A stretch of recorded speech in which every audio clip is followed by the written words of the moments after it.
Hello and welcome to Fats on Film. I'm your host, Hannah Ogilvie, and this is the podcast where we talk about all things fat representation in film, TV, and wider media. And this week I am joined by lecturer and podcaster Mary Wild. Hello, Mary! Hi, Hannah. How are you? I'm doing very well. How are you doing? I'm very well. I'm honored to be here. Oh, it's an absolute honour to have you on this podcast. I was a little bit starstruck when you commented. I was like, "Oh, hello, Mary. I know your voice very well." Oh, that's so kind. How's your day going, or how's your week going? It's pretty full on. Mm-hmm. I've had a very busy summer. Yeah. But all good things. It's just been very, very busy. Lots of work. But overall pretty good, I would say. Today was I had to do a lot of errands and that kind of thing, like just running around. Yeah, just running around in this horrible heat. Like, is it really hot where you are right now? Yes, I am. Yes. I'm in London, and today's just been very sweltering. It feels very humid. Sticky. Yeah. I mean, I live in Sheffield, so I've got a few hours distance from you. But I mean, anyone who's ever been to London will know it really is a swamp town. It is sticky. It is sweaty. It's really hard to live in the height of summer in London. How do you survive? Do you have any tips to keeping cool in London? Oh my goodness. Yes, you're right. It's like they don't call it the big smoke for nothing. Exactly. My tip is stay hydrated, drink a lot of water, and yes. I mean, we're lucky because our flat is quite well ventilated from just not because we have AC or anything, just because of the way it's shaped, and we get we get a nice breeze in the summer. So, to be honest, I just like spending the daytime at home and then go out at night. Yeah. Well, that's the best way to be. Yeah. just shield from the sun, and as soon as the sun goes down, you're like a vampire. That is what you are. I am a nocturnal creature for sure. There you go. There she is. But yeah, I mean, I've said this on the podcast before, so I am actually just, giving away my multi-million-dollar idea. But I truly think we should start investing in aircon in this country, because surely there's going to be a massive spike of people buying aircon units soon, because we can't keep going on like this. I can't. I personally can't. I know. I mean, I was actually just recently in America visiting family, and they all have AC, and it's like, it's so normal. And I'm like, oh my God, this is so civilized. Like, And I mean, don't get me wrong. I'm an Anglophile. Like, I love living in the UK and everything. It's just, it is really funny though, when you go to America, like everywhere is so chilled and almost sometimes too cold. Like, I have to say, I think I have to like double, like, I always have like layers of clothes when I go to like shopping or to the cinema in America. Like, it just gets very cold even in the summer indoors. They blast the AC, but it's just very different. Very different way of dealing with it. I don't know whether it's just a kind of British sentimentality where we must persevere. And this is, very much keep calm and carry on. Like, we will not give in. We will not give in into the aircon. But I mean, I'm a woman of leisure. Yes. I would like peace. So if aircon becomes much more mainstream, I think I'll be jumping on that bandwagon. Oh my God, I love your style. Like, I so relate to you. I don't want to be bothered. I just literally. I want to have a nice, glamorous life. Please, like, that's all I gotta want. Yeah. And yet here we are grinding away, trying to make fantastic content. That's all it is. But anyway, Mary, we are here to talk about a very, very new Netflix show that dropped in July this year. We're going to talk about Survival of the Thickest. And for those of my listeners who haven't caught this yet, because it is brand new, we've got a comedy drama TV series that's co-created by Michelle Buteau, and I believe I'm saying that name right, and co-created with Danielle Sanchez-Witzel for Netflix. So if you've got a Netflix subscription, you should get on it. And it is based on Buteau's autobiographical essays of the same name. And like I said, it was released in July 2023. And I appreciate the reason why many people might not know is because of the current actor and writer strikes. So they're not advertising it, which is, I mean, unfortunately, it's one of those things where we support the strikes. Of course. But like this has been put on streaming with very little fanfare. And it does co-star Michelle herself, Tone Bell, and Tasha Smith. So Mary, could you let me and the listeners know, what is Survival of the Thickest all about? Well, it is about Mavis Beaumont, who is, as you rightly said, played by Michelle Buteau herself. And she is a plus-sized African-American woman who decides to move to Brooklyn after catching her boyfriend, Jacques, cheating on her. It's quite like a sensational start to the series in that first episode, actually, when that happens, because we're sort of led to believe that they have a great relationship, and they also work together. He's a photographer and she's like a junior stylist on in that industry. And so, yeah, she catches him cheating on her. If I'm not mistaken, with one of the models on the shoot of the day they were working on that day. The audacity. Exactly. She was helping that model with her clothes and styling her. And then later she finds that, anyway, it's all very convoluted. So she decides to leave her boyfriend. And with the help of her friend Khalil, who helps move her out of their apartment, she moves to Brooklyn, gets a flatmate, and she also starts to develop her own career as a lead stylist while navigating life as a single woman dating in New York City. That's sort of the gist of it. Perfect. Yes. And the kind of trials and tribulations of it continue for like 8 episodes or however long it is. Yes. And I love that it sort of makes me think a little bit of I guess Sex and the City. It has that kind of flavor for me in the sense of single woman,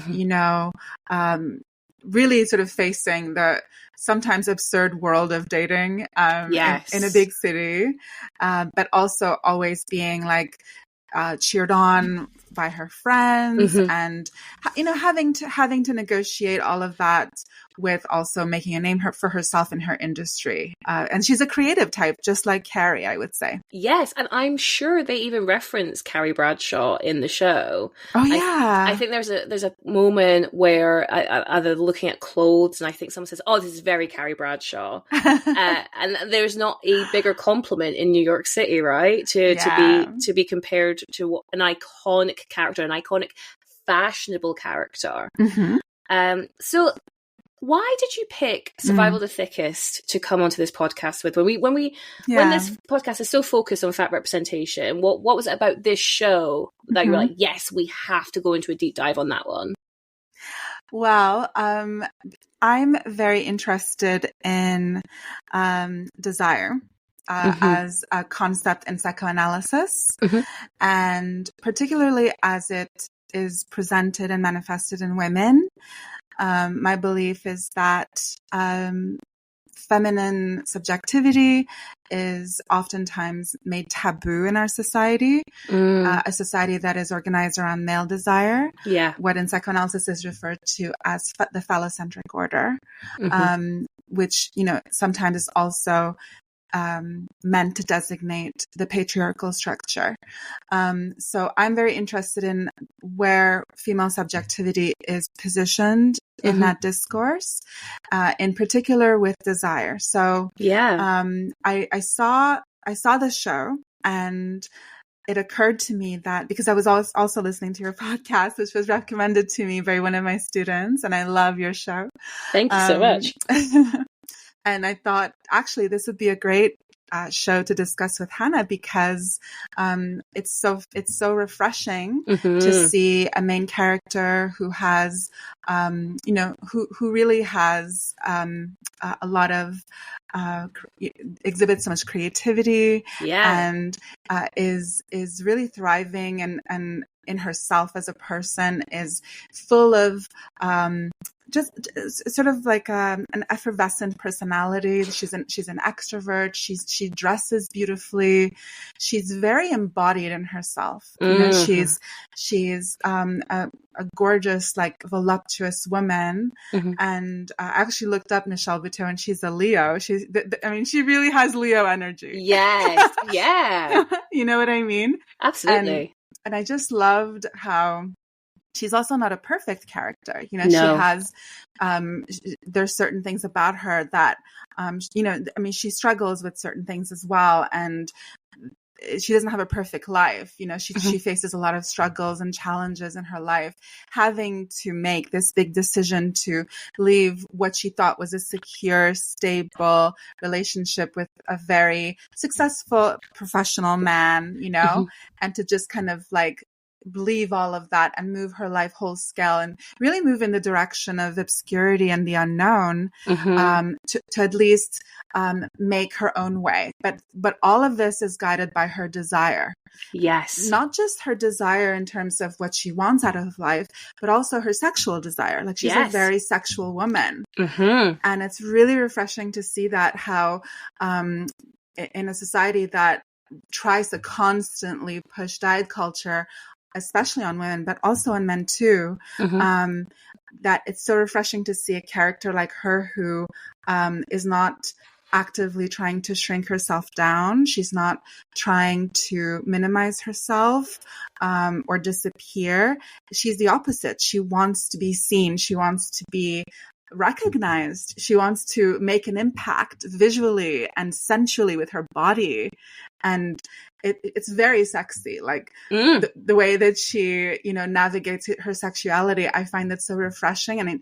And it's actually quite radical and really, really transgressive to see someone with a body shape and size that our diet culture obsessed society tells us is not the norm and not acceptable. And yet she manages to fully enjoy her eroticism, and you know, go after what she truly desires, not just in her profession and with her friends, but also sexually.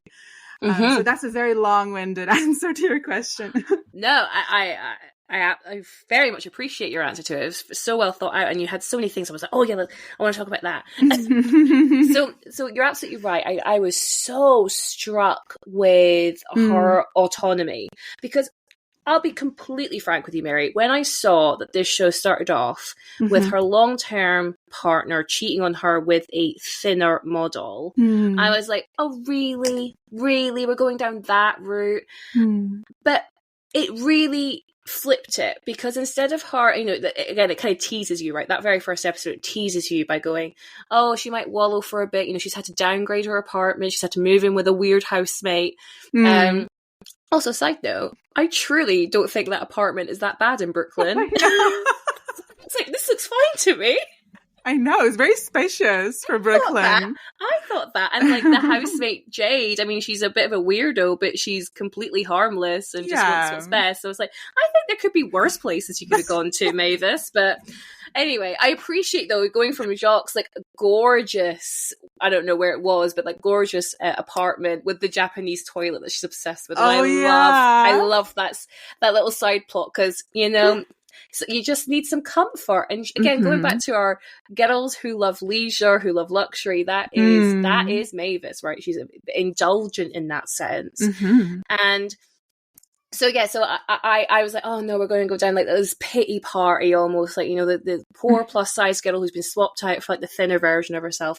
And then it flips it, and she has an amazing moment in the bar where the old acquaintance hits on her. She's like, I'm single, and then she just shots after shots, and she looks stunning. She's got this gorgeous red lip on, and you know, she takes this guy home because she has the freedom to do so. And you know, she has a good time. You know, she does regret it a little bit in the morning, but you know, that unfortunately has happened to a lot of us, right? But in the moment, she was completely like, yes, this is what I want. I want to have pleasure. I want to be desired.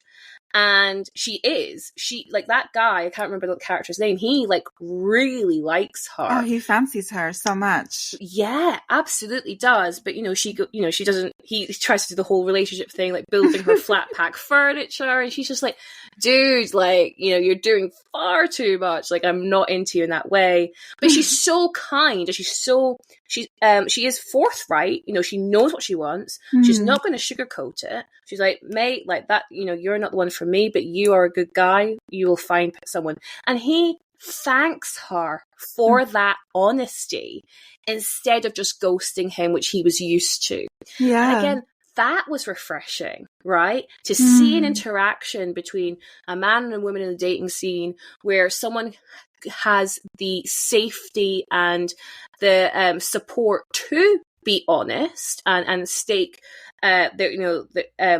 stake their claim in the ground and go, yeah, you know what, you aren't for me, but I'm what's the word? Not entitled, but empowered. I'm empowered to tell you that I'm not going to go along with this because it's not what I want. And he took that incredibly well. We don't see enough of those kinds of interactions in real life and in media. So I really appreciated that nuance. I did too. I thought that it was really nice to see people being upfront with their boundaries. Yes. After an intimate moment, and I think that what I couldn't help but think, I mean, this is the Freudian in me was very, very sort of inclined to read it as Mavis not wanting to ghost is parallel with her refusing to disappear. So, please, Mary, take us with you on that journey. So this is my little theory, is that you and I were both horror lovers. We know the subgenres of ghosts and phantoms. We sit comfortably with that. But when you really look at it, in a culture that I truly believe is starved, like spiritually starved, telling people to starve their bodies, telling people to diminish themselves and become smaller than their body wants them to be, and this is a very invasive culture that is transgressing our bodily boundaries. So if we take that as starvation and diet culture expecting us to be reduced and, become slighter than we ought to be, become kind of like vanishing entities, like ghosts. The fact that Mavis in that moment, chooses to be direct and honest and communicate her boundaries authentically with this guy, rather than lead him on the way that maybe her friend Khalil might have done with a lot of his ex-girlfriends. He might have in his past might have had a toxic pattern of ghosting, ignoring, because that is, it feels too confronting, right? In the moment to say we've shared an intimate moment, but actually, like, I don't want to take this any further. If it's okay with you, let's just leave it here. It's much easier, of course, and maybe more cowardly to like just disappear. Yeah.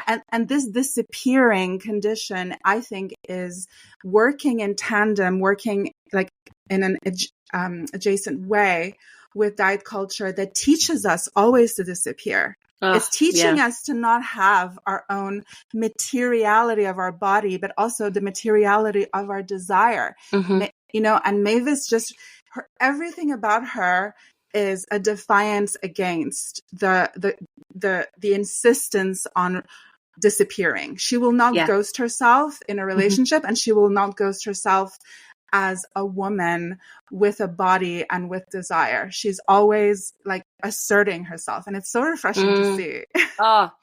I totally agree. I couldn't help when I was watching this show, I couldn't help but compare it to the show Shrill. Have you seen Shrill? Oh my gosh. You know what? I still haven't watched it, but I need to see it. Oh yeah.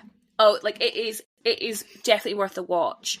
But it's very different.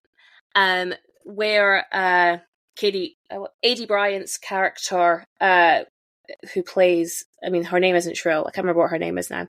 I've watched it a while ago. But anyway, the title character, she really struggles with owning her desire and her sexuality to the point where she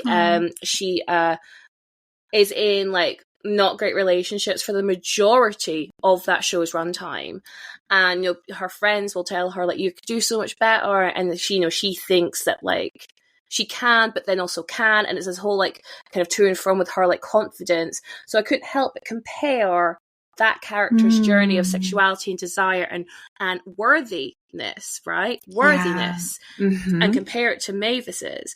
And what's interesting is Mavis is older. She's 38 years old, and she is faced. She is confronted with this decision to roll over and take the betrayal of Jacques, or start again. And she, like, arguably, she does the really difficult decision of starting again.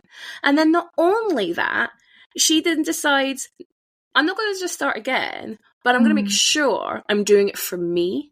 And to have that level of self-confidence after such a betrayal is really empowering to see.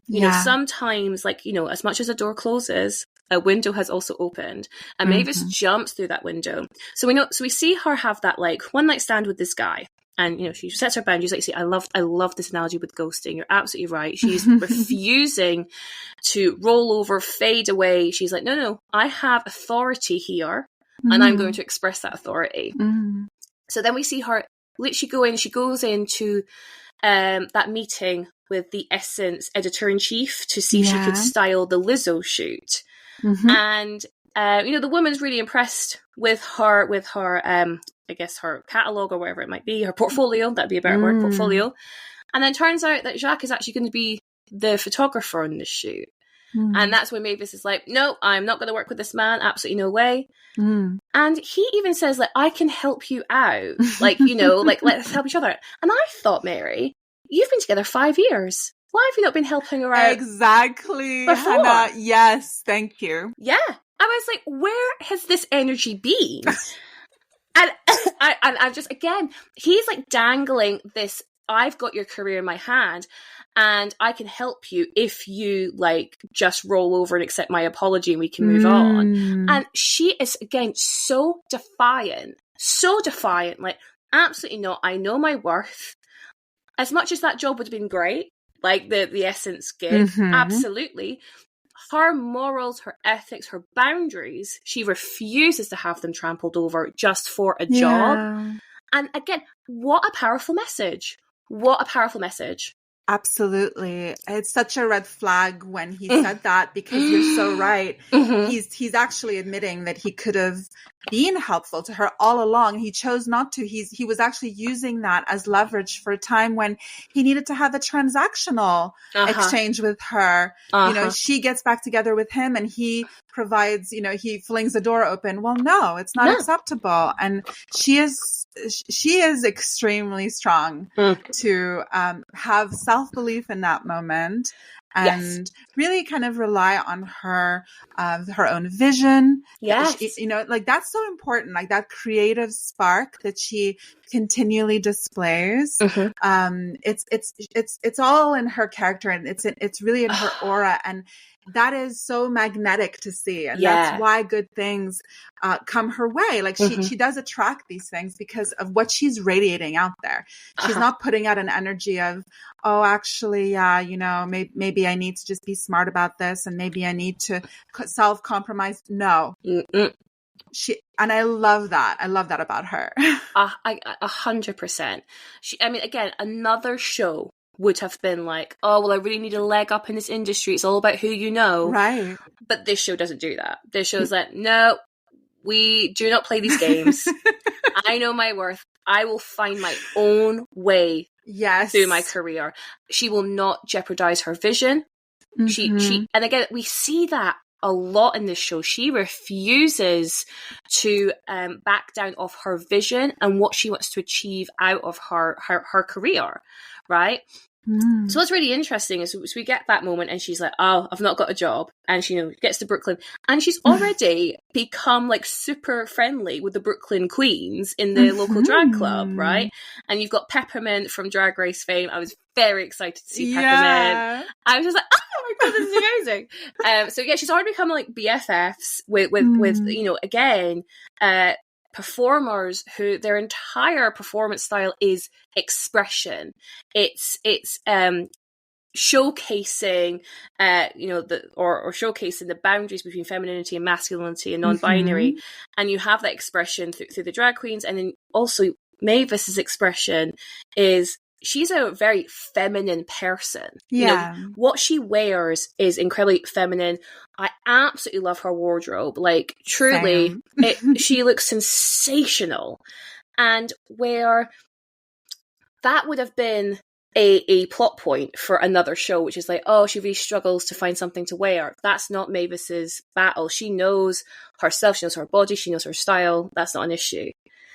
But where fat people or plus size people, especially women, our distance from femininity is often challenged because going back to diet culture, going back to thinness being on a pedestal, we view thinness as feminine. And when your body doesn't conform to that very strict boundary, your femininity is challenged. And I spoke really recently on my TikTok about plus size people's relationship to hair. Okay. And this idea that throughout my life, and I found out throughout a lot of people's lives, we are taught that we can't wear our hair up because it would show off our soft jawlines or round cheeks or double chins. And that is unbecoming. That is not something we should be showing off. We should try to hide it and disguise it. And I just said, like, it's really interesting how that's the narrative, where if I put my hair up, my face doesn't change shape dramatically, right? Because it's just like it's part of me. Like, it doesn't just magically grow a double chin that I've been hiding all this time. It's always been there. So why do I have such a hang up when I put my hair up and go out in public? Well, I'm nervous for people's opinion. So I put that out, going like, am I the only one who has a train of thought here? And this TikTok did really, really well, hundreds of thousands of views, and just so many people in my comments going, oh, wow. 100% agree. Like, oh no, I felt like I had to hide behind my hair. And then this interesting link towards femininity where they go, if I can't be thin, I want people to think, God, she has gorgeous hair. Oh my goodness. And we think of gorgeous hair as long, right? Long, luscious. And I actually equate that to like Disney princesses. Think about our Disney princesses, like long, thick, gorgeous hair. Yes, it's true. And I was like, there is something, the doubt or the fear of doubt of not conforming to the gender we wish to conform to is so strong. It feels like, anyway, amongst plus size people, amongst fat bodies, that we, like, some people were saying like, oh, I feel I have to have long hair, but I'd love to cut it short. But the fear of how they would be perceived as less feminine to do that is extraordinary. And I definitely fall into that bracket too. Like, I love the idea of just shaving my head, and being free of this mane for a bit. But I'd be nervous of the perception of that. And so where we have this constant pressure to conform to femininity, Mavis does absolutely conform to femininity, but in her way. She's not dressing to appear thinner, she's not dressing to all in black and with the vertical stripes, she's not cinching in her waist. She is just dressing for her body. And her body is her body. She's not trying to hide it. And there's still something inherently feminine with what she is doing. Yes, I love what you're saying. It's producing a lot of associations in me, and please, I can understand what you mean very well. I think that for Mavis,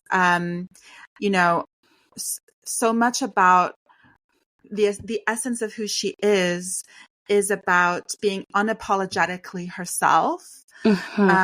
And not trying to reduce herself, not trying to diminish herself, not trying to camouflage herself.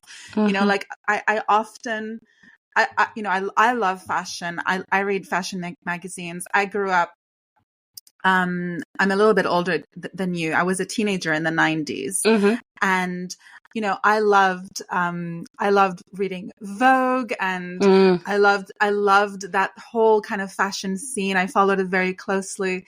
And, you know, what always struck me is this language around, you know, female fashion styles or feminine fashion styles.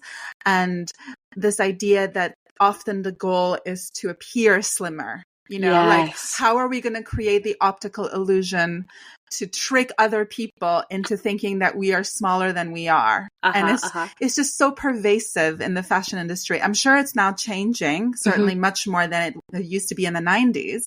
But it always, that never sat comfortably with me. I myself am not like a wayfish person. I'm sort of, I guess you could say, like mid-sized, you know, and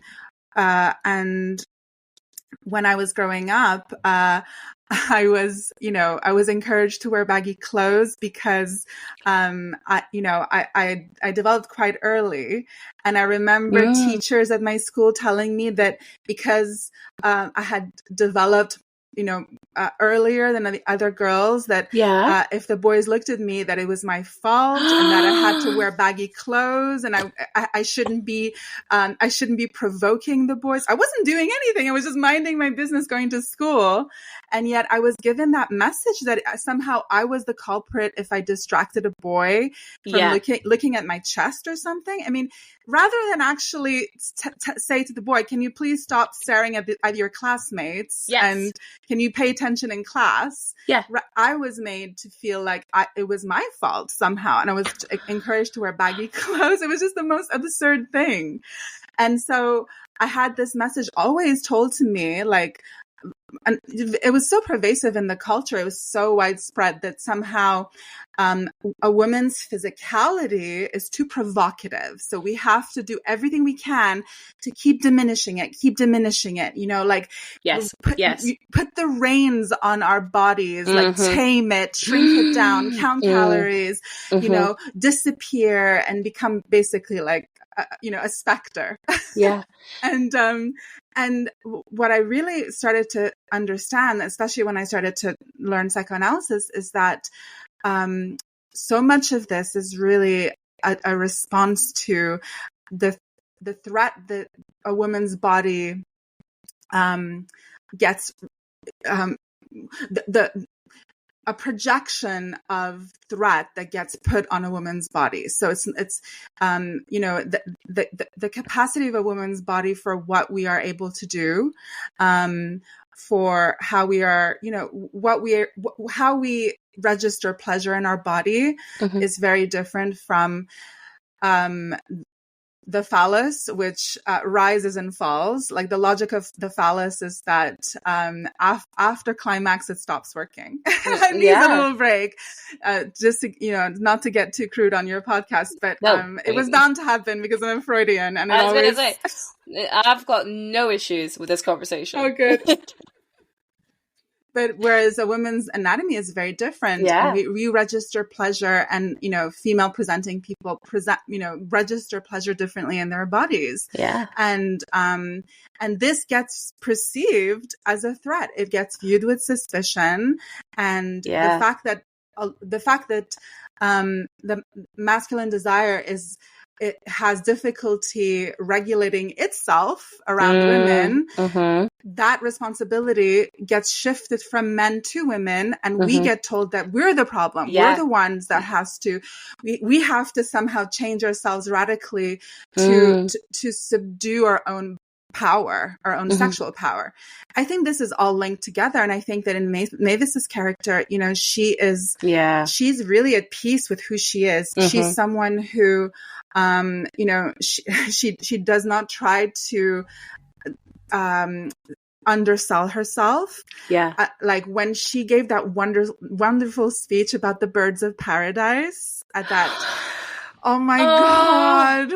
My God. Mary. First of all, it's my favorite episode of the series. I absolutely love that episode. But you're absolutely that speech is just brilliant. Did I even write some of it down? I mean, a more organized person would have done. But it's something along the lines of like, plus size women are always told to shrink, but the birds of paradise bloom in the light. And I'm showing these beautiful kings and queens and non-binary royalty how much they can bloom if given the opportunity. Oh my God, it's so beautiful. I actually just got goosebumps rereading that. Me too. I did. It's beautiful. It's so stunning. So beautiful. It's so touching, and this is the driving force of this show. The refusal to hide away, the refusal to cover yourself because you've been told you're the problem. That you've somehow, created a disturbance in your environment just by being yourself, like, which is such a lie. And it's totally shifting responsibility away from people that ought to be controlling themselves and ought to also just feel secure in themselves and not perceive other people as a threat needlessly.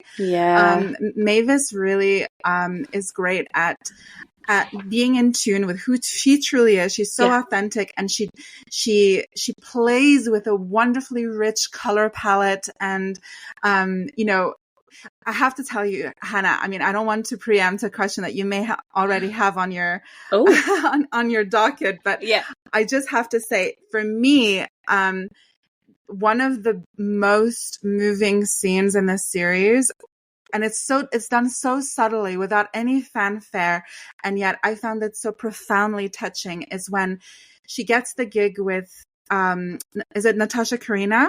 Yes, the model. The model played by Gasel Beauvais. That's it. And she, of course, she's a model coming out of exactly that era that I was referring to, the 90s, right? Yes. Where it's all about heroin chic and people needing to be like ultra rail thin. But now she's a more mature lady. She's a very gorgeous, glamorous woman who shouldn't.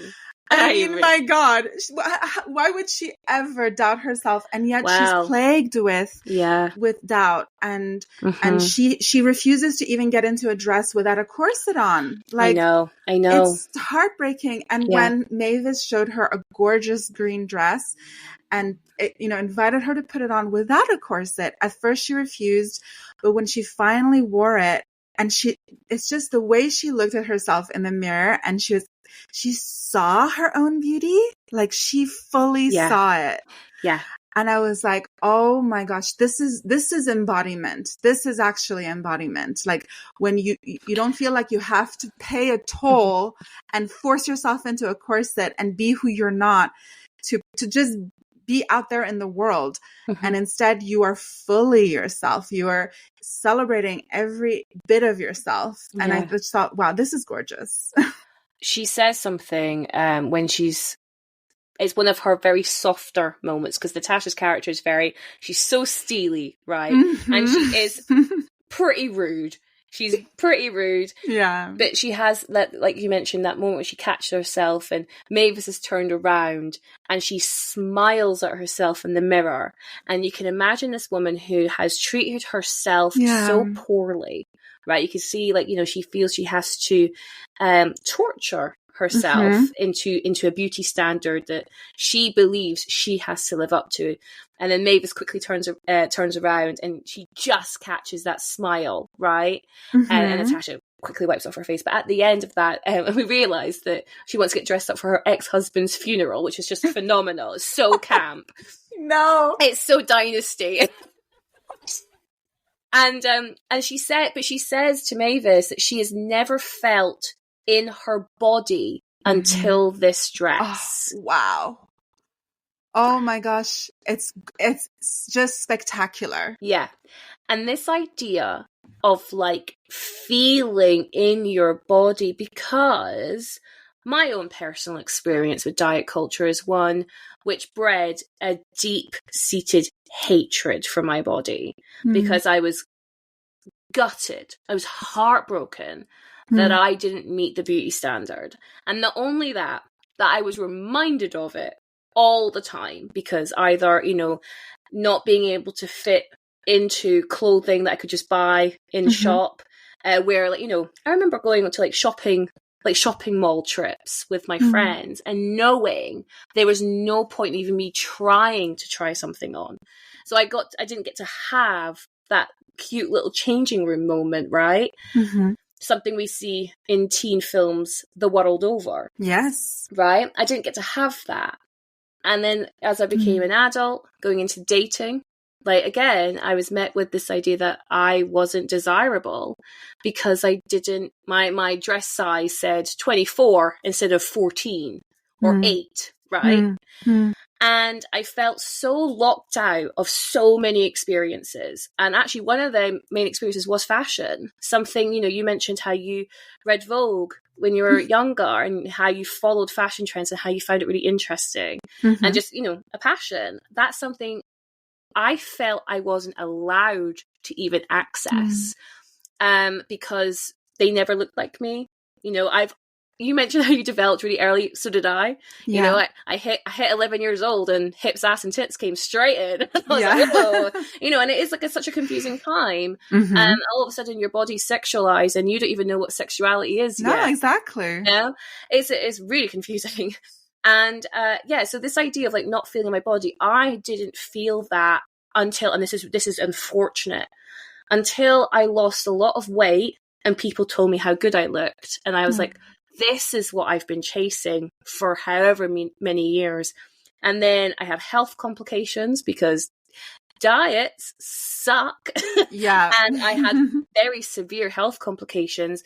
And in that, I ended up gaining a lot of weight. I ended up developing, or my eating disorder came back with abundance and gained all my weight back. And it wasn't until I started doing my recovery from my eating disorder did I start to even appreciate my body. So that's one of the first things I said to my therapist, because she was like, so how do you feel about yourself? And I was like, oh God, I fucking hate myself. Like, I had no qualm saying, because I thought that's what I should have felt, right? Wow. That's what I thought everyone thought I should feel. Like, I should want to change, I should want to conform, fit in the box, like I should want to hate myself thin, right? And then I realised through a lot of therapy, I'm a very therapized millennial, Mary, that you only get one body. Yeah. You only get one. So why am I hating it? How can I hate something that allows me to navigate the world? How can I hate something that is allowing me to speak to you right now? And at the very base level, that's how I started to fall in love with myself. And then as I got better mentally, and as I got to see the cracks in diet culture and everything that I had been fed up until this point, I started to develop that love and I started to feel my body. And that's been a journey I've been on for the past, God, how long has it been? 18 months? It's not that long. Really, really isn't that long. Yeah. So if I'm this where I am now in 18 months, where am I going to be in 5 years? You know? Amazing. Literally. And that gets me so excited, because I'm like, if this is where I am now, where else am I going to be? And I realized how much that hatred was like, it's not self-inflicted, because it's nurtured, that hatred, that feeling of being locked out of certain experiences. And I have bashed down those doors. I'm like, no, you know what? I'm allowed to exist. I'm allowed to exist as I am, as everyone is. And just because my size is, you know, a bit bigger than other people doesn't mean I'm not worthy of existing. And this is what this show is all about. Natasha, who is this stunning model that we're both like, just like, oh my God, goddess, right? But she has been taught that she isn't worthy because her dress no longer says 00, right? My God. And it's like, how is our worthiness attached to that? Like, it doesn't matter how beautiful she is, how, like, you know, ethereal she looks, because she can't fit into the same dress she couldn't fit into when she was 20 years ago, because, you know, bodies change, metabolism changes as we get older. Any valid reason for our bodies to hold a little bit more meat than they used to didn't match Natasha, right? Because she thought she wasn't worthy of existence. And it wasn't until Mavis, with her fantastic point of view of the world, came and went, no, you are worthy, not only of existence, but of luxury, of glamour, of fashion. And she finds this dress for her. And if listeners, if you have not seen this dress, my God. And again, Mavis being a guide, right? Yes. Says, you're not going to put the corset on. You don't need it. Yeah. Trust me. I'm your fairy godmother in this instance, right? Trust me. And she puts it on again, like she looks unreal. And again, it just brings Natasha back to life, and we see her soften, not completely, because she is quite a cold person, but we see that soften. And again, whether you're a size 36 to a size 16 to a size 10, diet culture is so insidious. It has made us all believe we are not worthy unless we conform to it. And it is like, I couldn't scream bullshit loud enough, Absolutely. It's pure garbage. Garbage. Like, absolute shite. Like, and and it makes me so sad that this journey, not everyone goes on this journey. A lot of people, I look at like, my mum, who, we've had so many conversations about this kind of stuff over the past 18 months.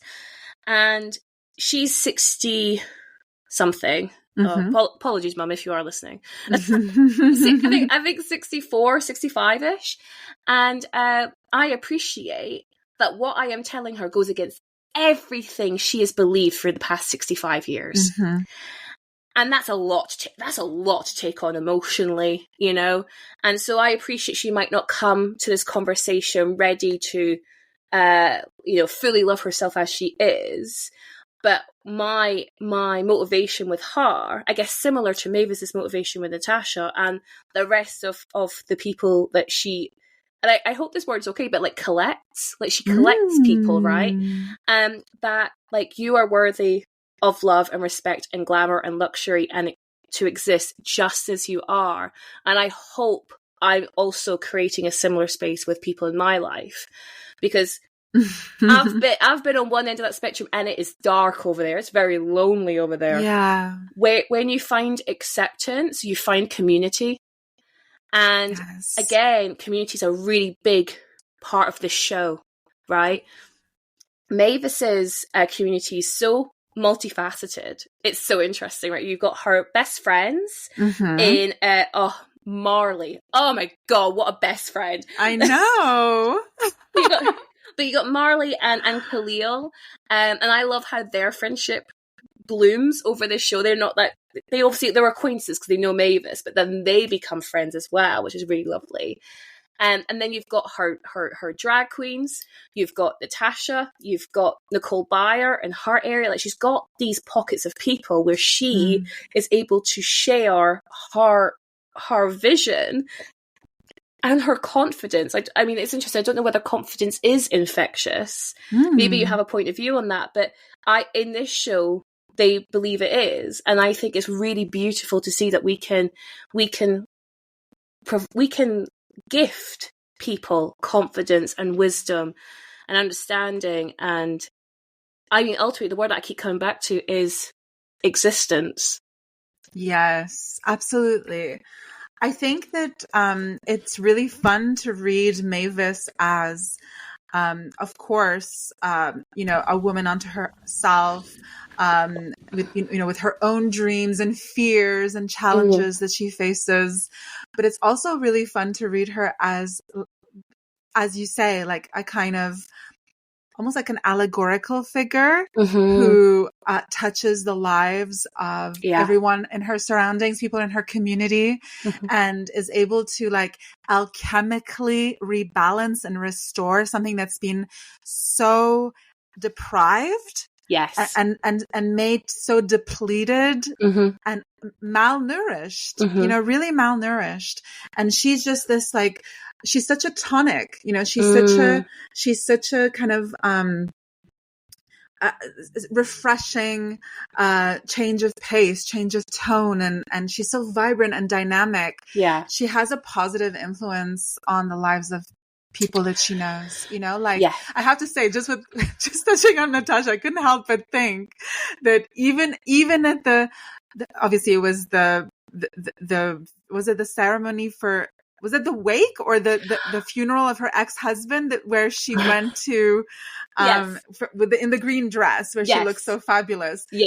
Isn't it interesting that she then had this mojo, this kind of libidinal drive to get up there, stand next to the coffin, and put a strap-on dildo into his coffin, and to me that's like the ultimate like peg the patriarchy moment. Like, oh my God, you're so right. Yes. Right? Like, yes. she is sticking it back to the person who, yes, may have helped her career initially, and then they got married, but from my understanding is that he's also part of a system that made her doubt herself 100%. after her body changed, which it was undoubtedly going to do. Yeah. And yet, through Mavis's help, she restores the kind of self-belief, but I think more vitally, she re-energizes a connection with sensuality. Sensuality is that magic ingredient that everyone can benefit from, that makes them reoccupy their body, restate themselves inside their body, where they feel like an animated organism, living and breathing and like radiating with life, and she does this not just with Natasha, which that's her job to do that for her. She's her stylist. She's effectively doing her job, but she can't help but do that also with her friends. Like, she encourages her friend Khalil to not in an abrasive way where she's telling him how to live his life, but in a really kind of dynamic, authentic way. I think she influences him to redirect the way that he perceives relationships. Yes. The way that he makes himself distant, distant in intimate moments. Like, he's always running away. He's a track star, Yes, he is. He is. And he's cutting, he's selling himself short. It's the ways, and the show really shines a light on the multitude of ways that people are getting tricked by society into, cutting down their own chances, selling themselves short, reducing their own libidinal investment, their own sensuality, their own pleasure. This show is like an antidote to all of that. It's really this, I think, the same with her, with her girlfriend as well. With Marley, like I feel like I find in particular the connection between Khalil and Marley is great, because they sort of influence each other in really nice ways. Like, Khalil is telling Marley, like, money isn't everything, art and creativity are important, and there's virtue in that, and there's value in that. It's something precious. And she, at first she's trying to always tell him, no, you need to be making more money. You need to, like, you need to be profit motivated. But they sort of like meet somewhere in the middle where they get a nice balance where they achieve those different dimensions in a healthy proportion that benefits each of them differently. And I think it's all, I think it's really like a nice community that Mavis is a part of, that because she also represents those ideals too. Yeah, totally. This idea of like two people who are on opposing ends of the spectrum and coming together and agreeing and meeting in the middle and appreciating where the other one's coming from is a rare find these days. So I think like that is such a beautiful compromise, and they realize that they're actually both on the same side. They just want the other person to be happy. And there's that beautiful scene where, like, she's encouraging him to do the boots for the drag queen and sell them.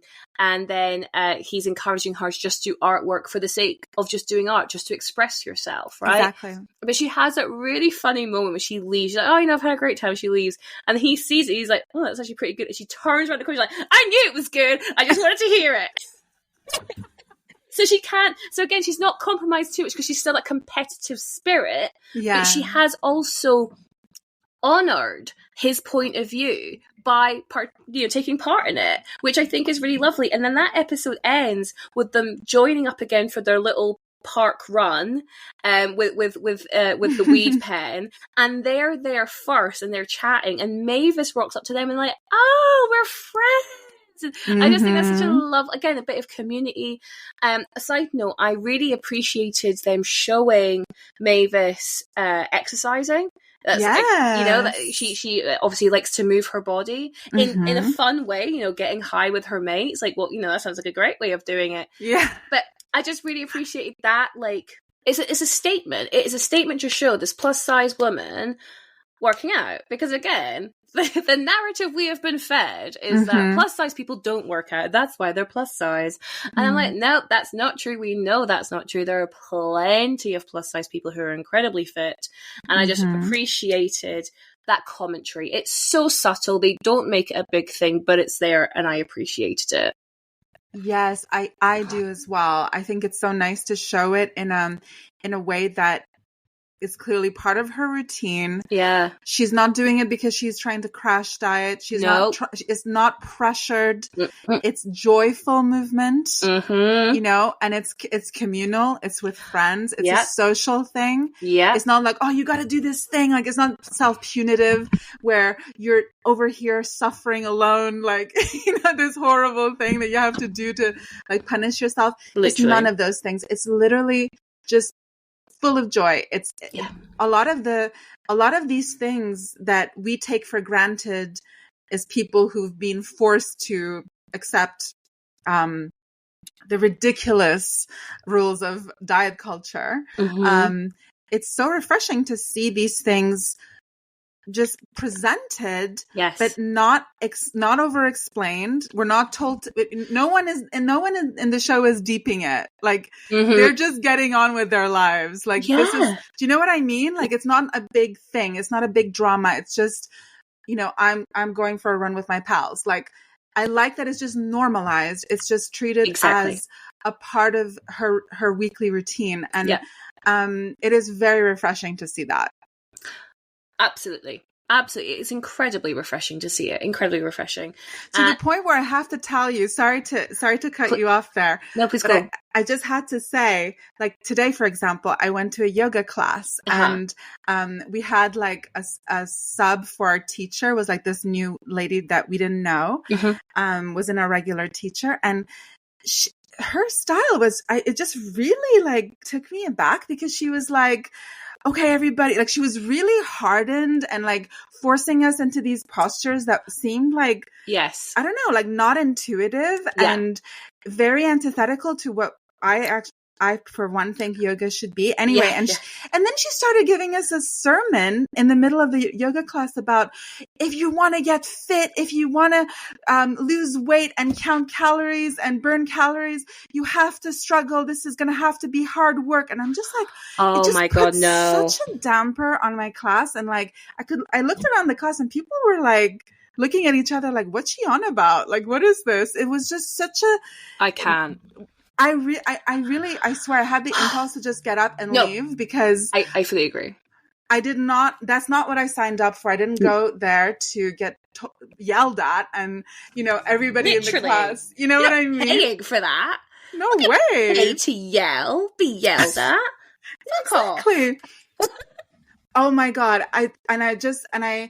Afterwards, I just made made a note to myself, like, remember this person's name, and if you see her on the schedule, don't go back. Yeah, I don't need to be around that energy. Literally. So you have like stumbled upon something that I actually really wanted to talk about, which is this idea that for some reason, and maybe you have an idea of where this actually comes from, that apparently our lives are meant to be a struggle.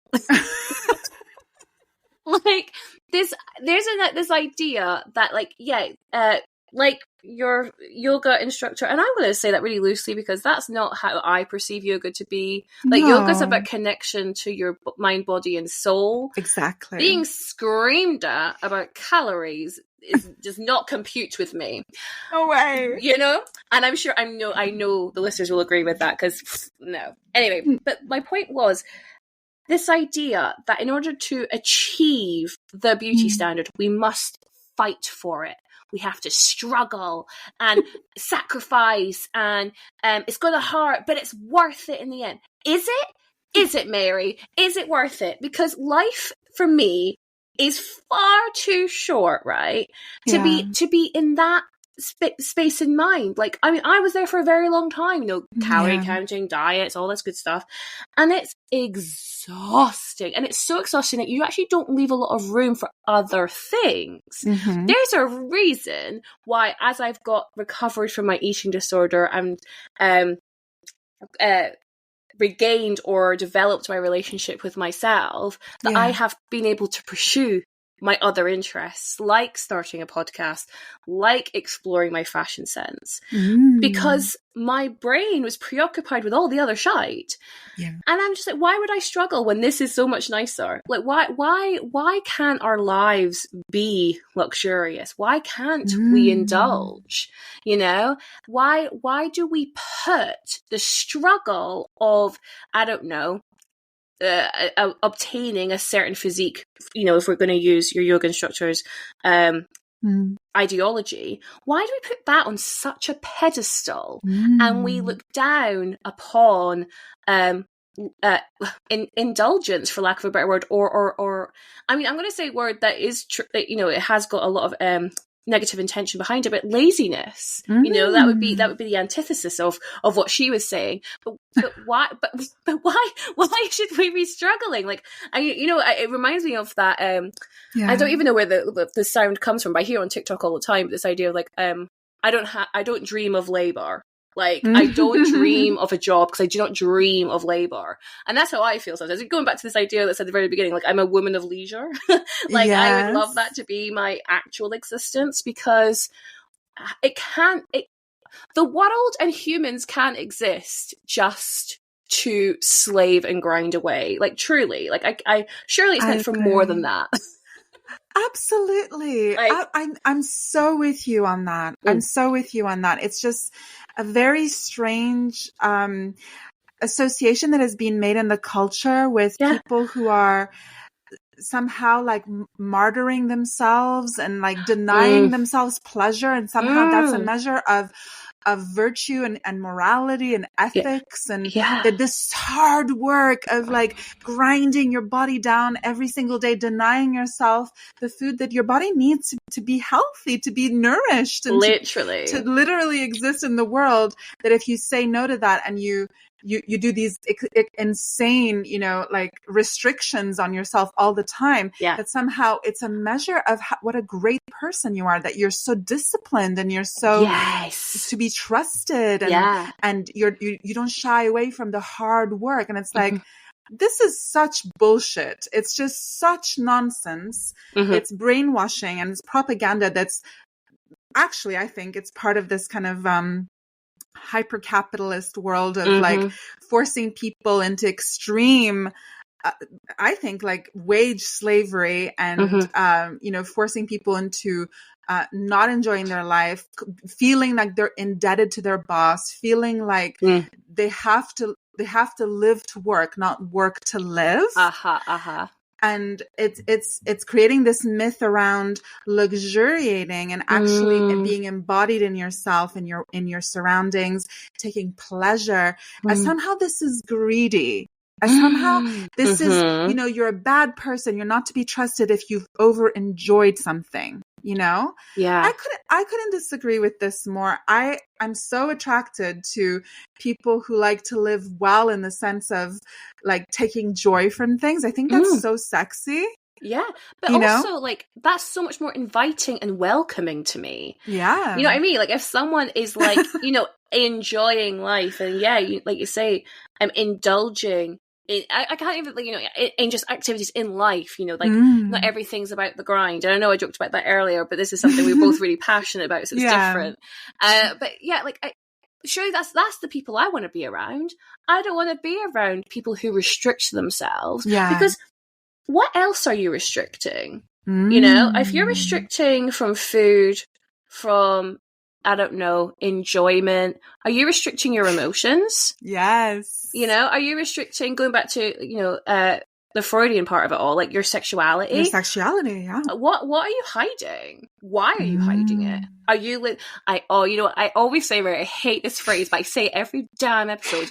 Are you living your authentic self? Because I don't think you are. Like, you know what I mean? Like, how can you be if you have all these incredibly strict, I mean, boundaries. I mean, we use that term in a positive way, but this is like in a very negative, closed off way where there's no flexibility and almost like self-flagellating, right? Yeah, so rigid. They're more like walls, like living behind the wall, even than a boundary. It's taking it way too far. It's too excessive. Yes. And it's something to do with, you know, like there's in Christian mysticism, there's a lot of saints that get spoken about, women who were made into saints because they starved themselves. Have you heard of this? It's a very strange thing. Yes. And it's like, I don't know how it got connected with, you know, they sort of like regarded their human body as, kind of like something they could sacrifice to be closer to God or something like that. And they were so pious and so saintly and the opposite of greedy, the opposite of, you know, and then this gets kind of translated into morality in today's world that somehow, because you said no to, you know, a nice meal, dessert, you know, a bit of wine, you know, a fun time, because you said no to that somehow, you know, you're racking up points for piousness. This is, people need to rid themselves of this mindset. It's literally robbing them of their joy. This is it. This is like what I'm saying. What I don't understand when, and maybe that's the thing, it's not an active choice. They're not actively choosing to not to say no to joy, but that is the outcome. So like, it's almost like it's the image, because very often in those settings where people say no to dessert, it's when they have an audience to say no to dessert to. Oh yeah. Right?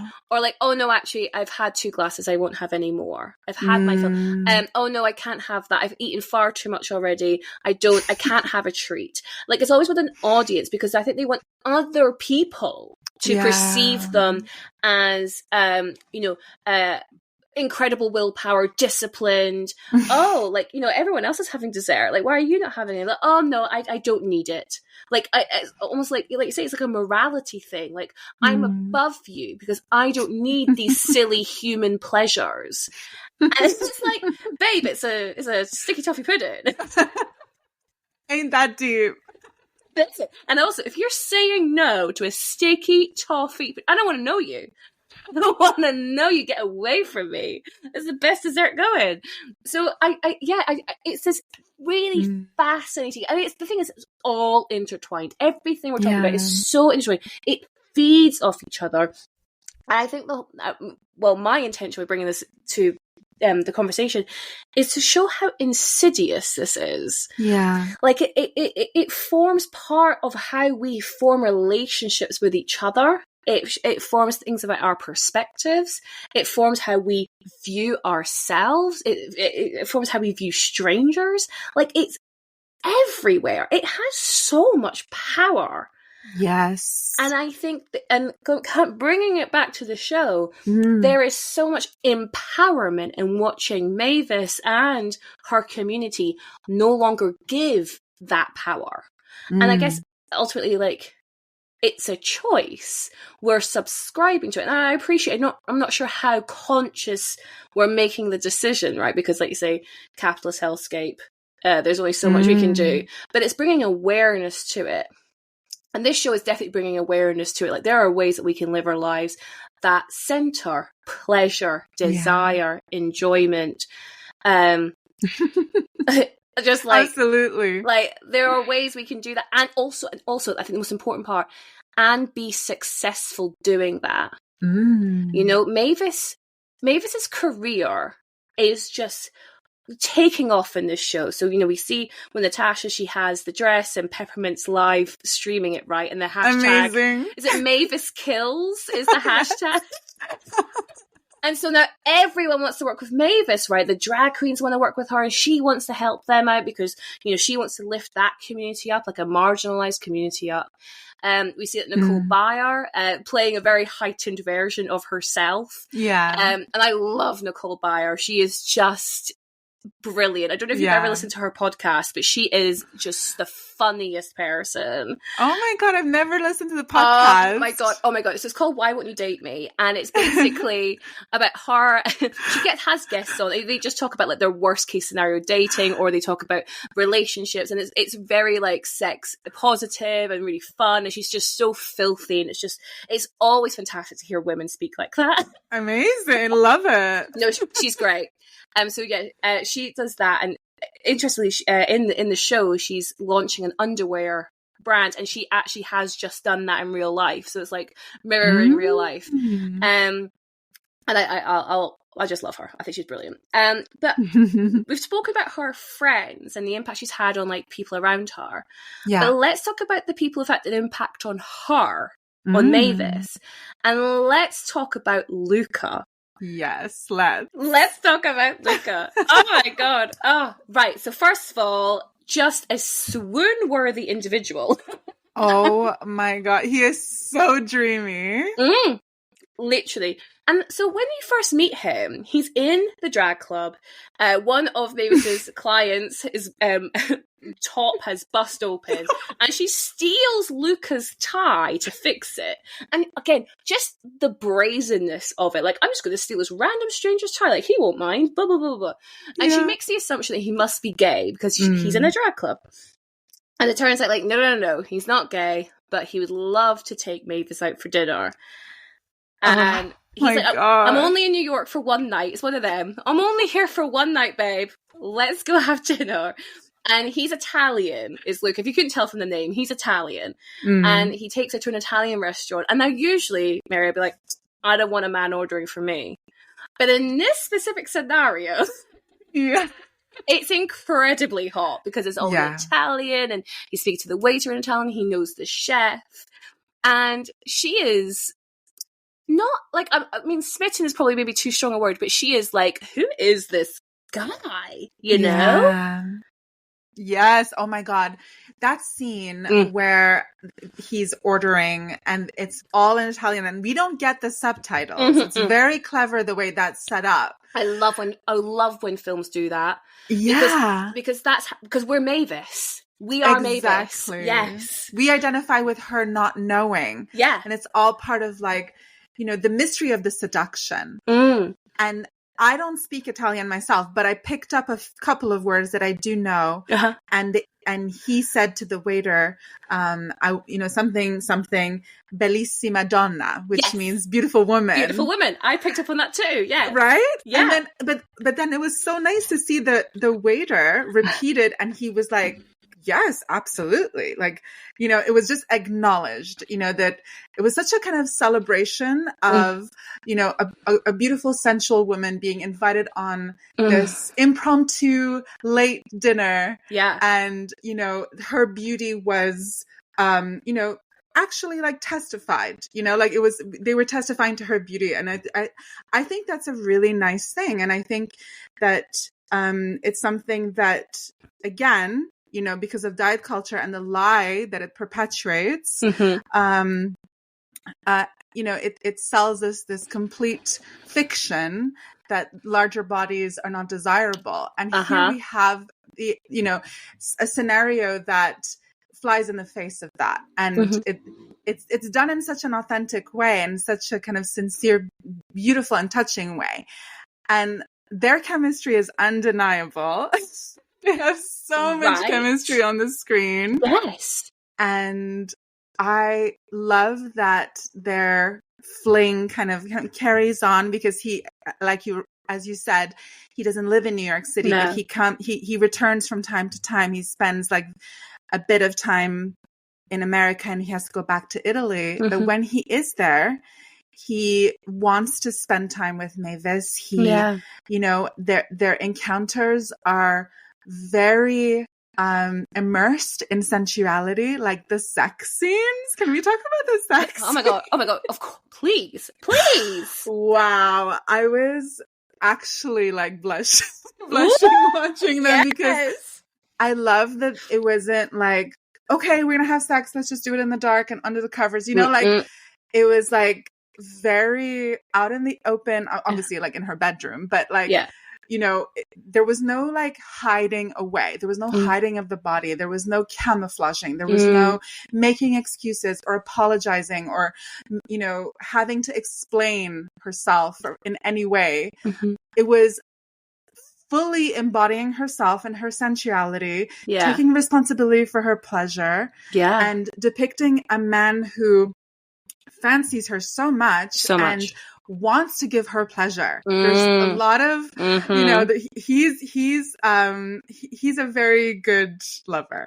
Yes. So no, definitely. So this idea of like men not going down on women, right? Yes. We just don't get this representation. We just don't get men willingly going down. And or if we do see it, it's like, oh, well, I've done you, you should do me, right? Like there's that kind of like, you know, oh well, it's transactional, right? But in what we see of their sex is he is giving himself fully over. And I stopped myself because I was going to say like, oh, you know, I said she's smitten with him, but I think it's not too strong a word. Luca is smitten with Mavis. Yes. She's the one pulling back a little bit because she thinks, you know, long distance, this is just a fling. But he is besotted by her. He really is. And that translates into how he treats her in bed.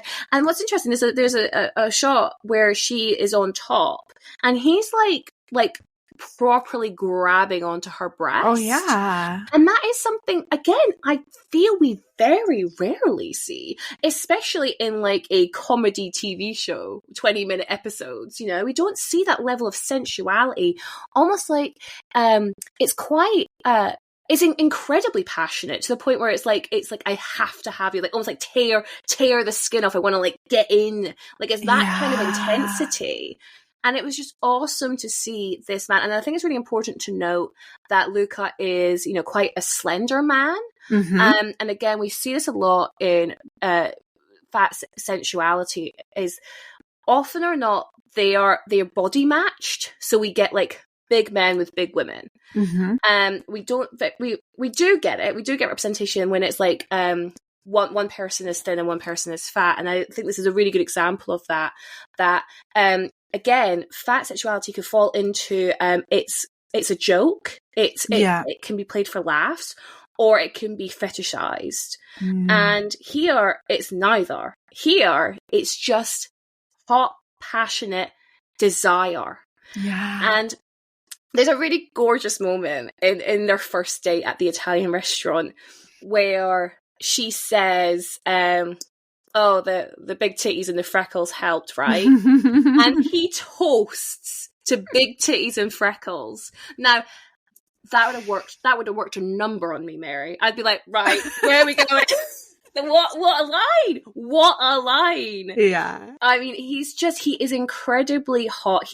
And again, Mavis would never have blamed him if he never contacted her again, right? Like there was like an agreement that this is like a one night stand. This is a very much like a rom-com. It's my last night in the city. Let's make it count. And they've been up all night shagging, right? And he goes in his Uber and off he goes. But the fact, and I as a viewer did not anticipate that to be a running plot line. Yeah. And he keeps coming back. They obviously FaceTime a lot.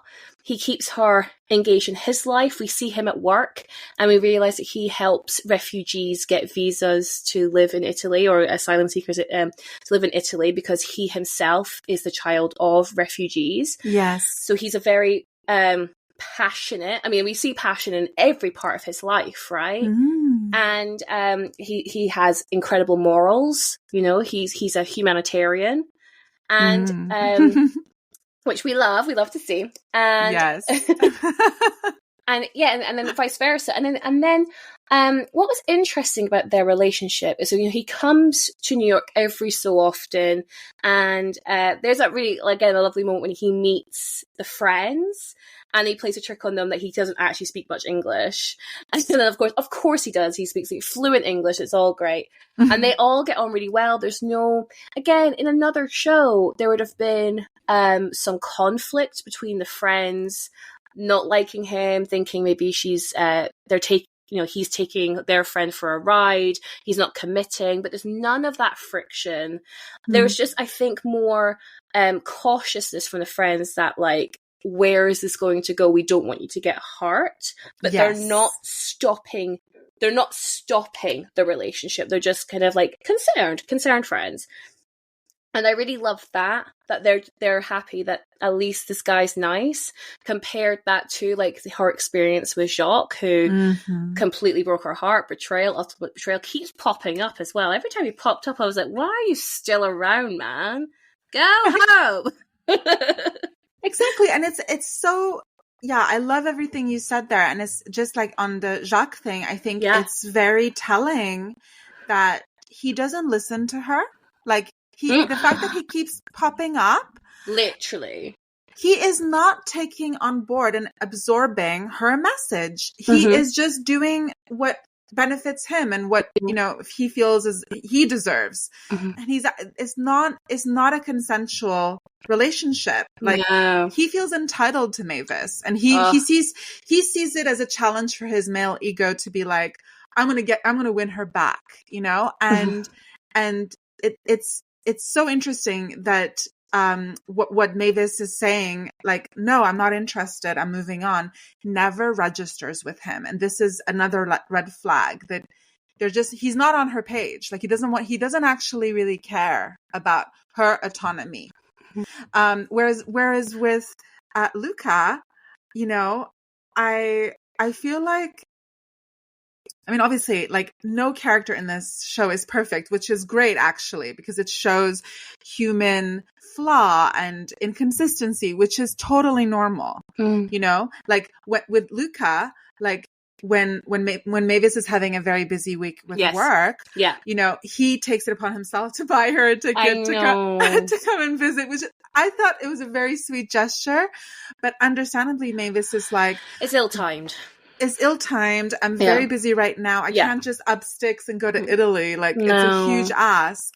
But he doesn't, you can tell that it's more like a culture clash than anything else, because I think, especially like, continental Europe, they don't have that kind of like rise and grind mentality the way the Americans do, like, she mentions that, right? She says, like, I can't just give up. I'm not going to be on holiday for, like, whatever is, like, 4 weeks. So she recognizes that there is a cultural difference. But what I find really interesting about Luca's grand romantic gesture, right? I'm gonna say this, and maybe I'm stereotyping, but that I would not say no. I would love a man to do something like that. How romantic! Oh my god, that's like the stuff of, like, fairy tales and rom-coms. I love it. But she sets a boundary, going, like, absolutely not. Like, my work has to come first this week. I'm so busy, and he doesn't guilt her. Exactly. He's like, okay, take the time you need. He is understandably disappointed. Yeah, of course, I totally understand that. But he in no way makes her feel bad for her decision. He respects it. Now, if you compare that to Jacques, exactly, he would have Jacques would have manipulated her into it. Absolutely, he would. Absolutely, he would. That's all the man knows. That's how he has controlled Mavis for the past 5 years. Exactly. Oh my god, we so see it the same way.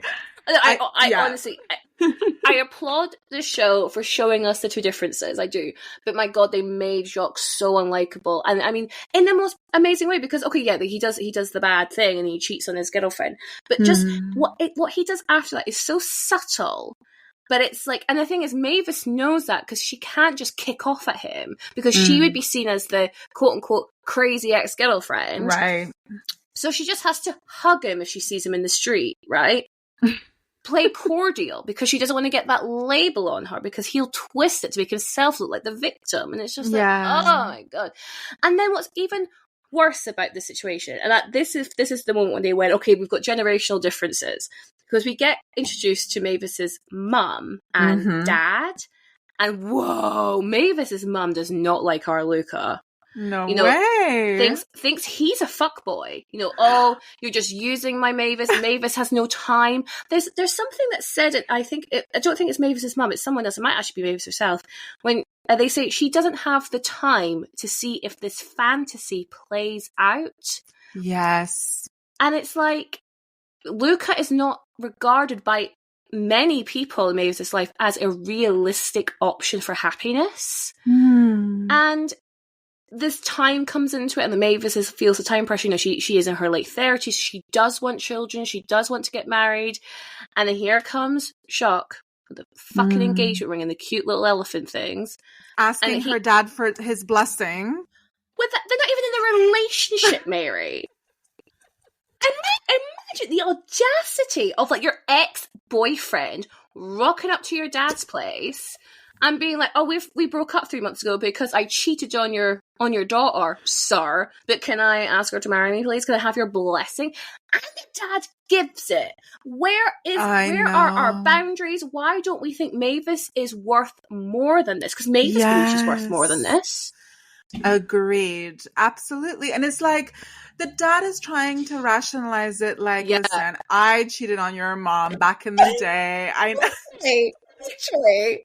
I know that I know you know about it. It was a big thing, but whatever, we worked through it. So it's like he's trying to almost like excuse almost like rationalize his own behavior by saying, you need to forgive this man. Literally. Who did the same thing to you. But it's like, no, she doesn't. No, she doesn't. For me, he was saying, this is what men do. This is what men do. And you, as a woman, your role in this is to suck it up and be the mother. Because that's essentially what it is. That's what Jacques' feature is he's like dangling the opportunity, which they've been together 5 years. Like, oh, well, we could get married and I could get you for the children, which I know is what you want, but you have to agree to my terms. Yeah. And it's like, no, she doesn't. And even like her parents agree to those terms, right? They don't think her daughter could do better, maybe? Yeah. And they're the ones who are choosing to believe that this is as good as it gets. Like, yes. Jacques is as good as it gets. Yeah. You need to just be smart. Don't throw away your security. Don't throw away your future. Just settle down and like, whatever, like you can figure out the rest later. But for now, you need to get this locked in, Time is of the essence. Time is of the essence. Yeah. It's like they're, I feel like maybe it is just a generational thing. Values changing. Yeah. But I feel especially the pressure from her mom to like, you need to make sure that you become a mother ASAP, because it's not said in so many words, but it's like, I felt like it was implied that her value as a woman was in jeopardy if she didn't become a mother. Like that somehow like she has to prove her worth as a woman by ensuring that she becomes a mother. And I just felt like, I don't know. It was so pressure loaded. It was so like, a race to do something. I mean, we know that, Mavis said herself that having a family is something that she did think about, but it's just the way it was presented by the mom, as if it was like this urgent thing that you have to do. Otherwise we can't even contemplate the alternative, which is that you are childless, And it's like, I don't like that kind of conditional thinking of placing value on women like that. Like, oh, Mary, you know what I mean? Both. Yeah. I mean, as someone who, my husband and I, we are child free by choice. It's something that we've talked about many times, and we've decided that it's not something we want in our lives. Sure. And we're very happy with that. But it's like, I can't help but feel the societal pressure that gets put on me, and people saying, oh my God, you're going to regret it. It's like, wait a minute. Like, I would never go up to a woman who's had children and say, you're going to regret it one day. Like, literally. Literally. Do you know there's a subreddit called Regretful Parents? Yeah, it's gonna be you one day. I do. I fully agree. Because I'm also, me and my partner are child-free by choice. Again, very similar to you. We have spoken about it at length. It is not something that interests us. Sure. And yet, people do not accept our answer. I could be sick telling them until I'm blue in the face of all the reasons of why. Because it's not just one reason. Again, people think it's one reason of why I'm sure you have made this decision. I'm like, no. I've got a catalogue of reasons. Yeah. Like, same. You can't just, because, like, you know, I'll say something like, well, we live near no family. So say if we did have a kid, we'd have no support network. Oh, well, you could just move home. Like, no, okay, sorry. You misunderstood me. That's one thing. Like, it's one thing. There's other reasons, but that's a reason. Like, support is incredibly important when you have children. Like, you know, it takes a village. And they're like, oh, well, just move home. I'm like, no, you've totally misunderstood what I'm saying. But anyway, I agree. There's that scene with Mavis's mum at the church, and you see her doting on these children.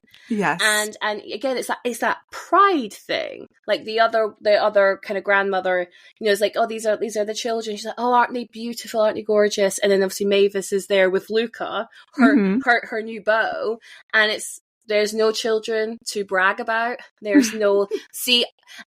I do wonder. Trying to follow this train of thought through. When mothers of women who decide not to have children have to talk to other people, do they think it's a reflection on them as a mother? Wow. Like, do they think, oh, I failed because I have raised my child, my daughter, to not pursue the same life I have pursued, and my mother before that, right? Yeah. Oh my God, that is so true. Right? Yeah, you're right. There must be some fear that settles in, like, did I misrepresent motherhood to such a degree that my daughter is actively running away from being a mother? Like, maybe they feel a certain degree of, like, doubt in themselves, or, you know, but if that's the case, you know, those things should be talked about openly rather than make snarky remarks. You know what I mean? Like, I do. And it's just like, I can't help but think that even in the scene that you described in the church, like that other grandmother's, like, the grandmother's grandchildren who were being presented to Mavis's mother. I couldn't help but think that Mavis's mother was more looking at those children as status symbols. Yes. You know what I mean? Like, 1,000%. Her place in that church community, like, was in question because she didn't have these, you know, status symbols of, like, look at my growing family, like, look at me with my grandchildren. And it's like, and I understand that impulse. I completely understand that, because those societal pressures exist and they make people think of procreation as some kind of status symbol. And that is literally the worst reason to have a child. Like, a child should be brought into the world because both parents want it, like, not because of some shallow reason, you know, to fit into some kind of social hierarchy. Like, it's just, you know, like, I really applaud people who intentionally seriously consider whether or not they want to bring children into the world, because they're being so responsible. Like, they're actually, like, saying, am I providing the best possible circumstances for this child to come in? Because if I'm just trying to compete and keep up with the Joneses, like, a kid deserves more than that. Yeah, I couldn't agree more. Like, I feel I have considered whether or not I want to become a parent more so than my peers, because, of course, I have thought about it at length. I've known since I was incredibly young that was not for me, but I didn't know it was an option. Does that make sense? Like, I knew I never really liked children. I didn't really like the idea of becoming a mother. Like, coming back to this, like, woman of leisure thing, like, I want to live my life for me and my partner, and that's girl. Yes. I just think, and full credit to people who are like, no, like, children bring me joy, bring me life, and I'm like, that's how they want to have their lives. Of course. My God, crack on, please do it. But that life is for you. That life is not for me. We are all different. We have to have different life experiences because it'd be really boring if we all did the same thing, right? Yeah. But because it's such an integral part of human life, right? We couldn't be existing and talking right now if it wasn't for our parents making the decision to have us. And so I understand this kind of existential crisis where you're like, oh, actually, I'm not going to continue down that same path. But again, going back to this idea, I didn't realize it was an option until I became much older and I started speaking to other people. And I actually have a friend of mine, a very dear friend, who, when I met her, she would have been, I don't know, in her late 30s. I was in my early 20s. And she told me, like, oh, I never wanted kids. And I was like, oh my God. Oh, we can say no. Like, and it sounds so obvious, right? But it is one of those things where unless you have that, this is why representation matters. Unless you have that representation, you don't realize it's a possibility for you.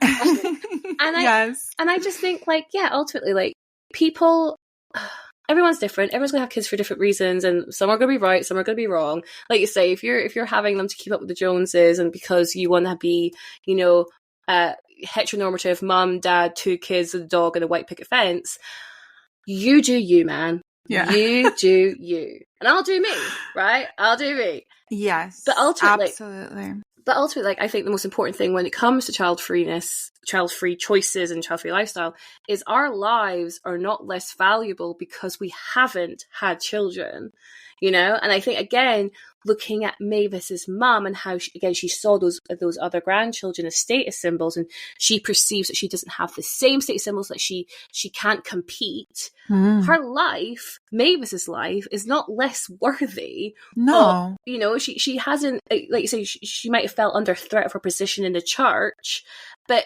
really, she's still the same person. She's still the same, you know, churchgoer, same person who's part of the congregation, with or without potential grandchildren. Absolutely. And her worthiness, you know, ought to stand for itself, and it ought not to be justified or rationalized or put on the spot to be proven in any way. It stands, you know, in its own right. And it's such a shame that, you know, previous generations, you know, felt like their own self-worth in society depended on these external factors that they could not control.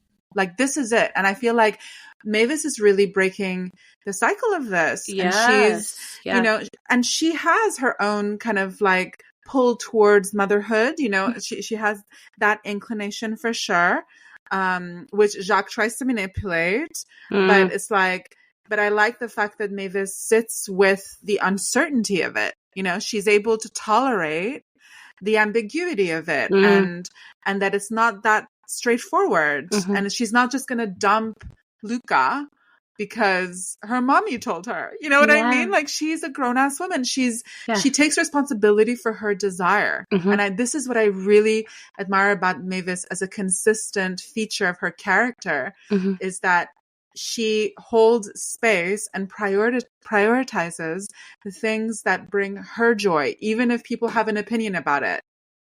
And it's such a great thing to see. Like, it's a very like, I don't know, just it makes her character very vivid and radiant.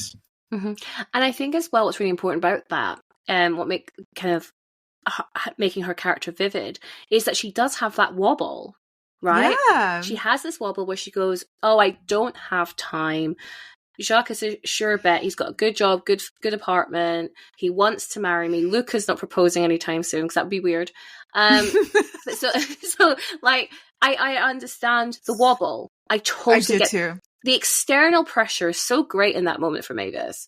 And she wobbles and she accepts Jacques' proposal until she drops her phone because she's thrown away Luca because Luca FaceTimes her. And then Jacques comes up behind and is like, hey, babe. And Luca's like, who's that? And she just flings her phone. It's so funny. And then we cut to like her in the phone repair shop. And the woman says, do you want me to fix this or do you want an upgrade? Such a great line. Right? and you see Mavis contemplating her entire life. Just like, oh, it's as simple as that, right? Do you want to fix this broken thing? And we all know that once you've broken a phone, it's going on its way out. Because it's not just the screen you've smashed, it'll be the insides as well, right? And on the surface, you're fixing the cracks, but what's happening underneath? You know? Well put. Mm-hmm. So then, of course, you could always upgrade because Luca is the upgrade. Yes. Luca. Even if it isn't forever, it's for now, and it's really good for now, right? Yeah.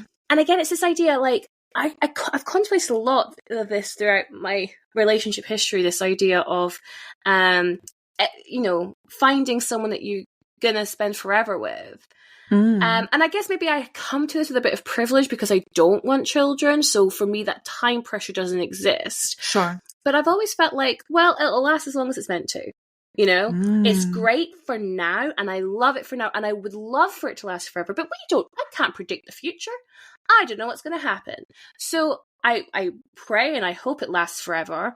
But let's just see. Like right now, it's fantastic, and as long as it keeps being fantastic, it'll keep existing. But as soon as it stops serving one of us, or therapy doesn't work, or our lives go in different directions. Okay, of course, I'm not going to not be sad, but it's also like I'm allowed to go, it was great for then, and things have moved on. And I love that.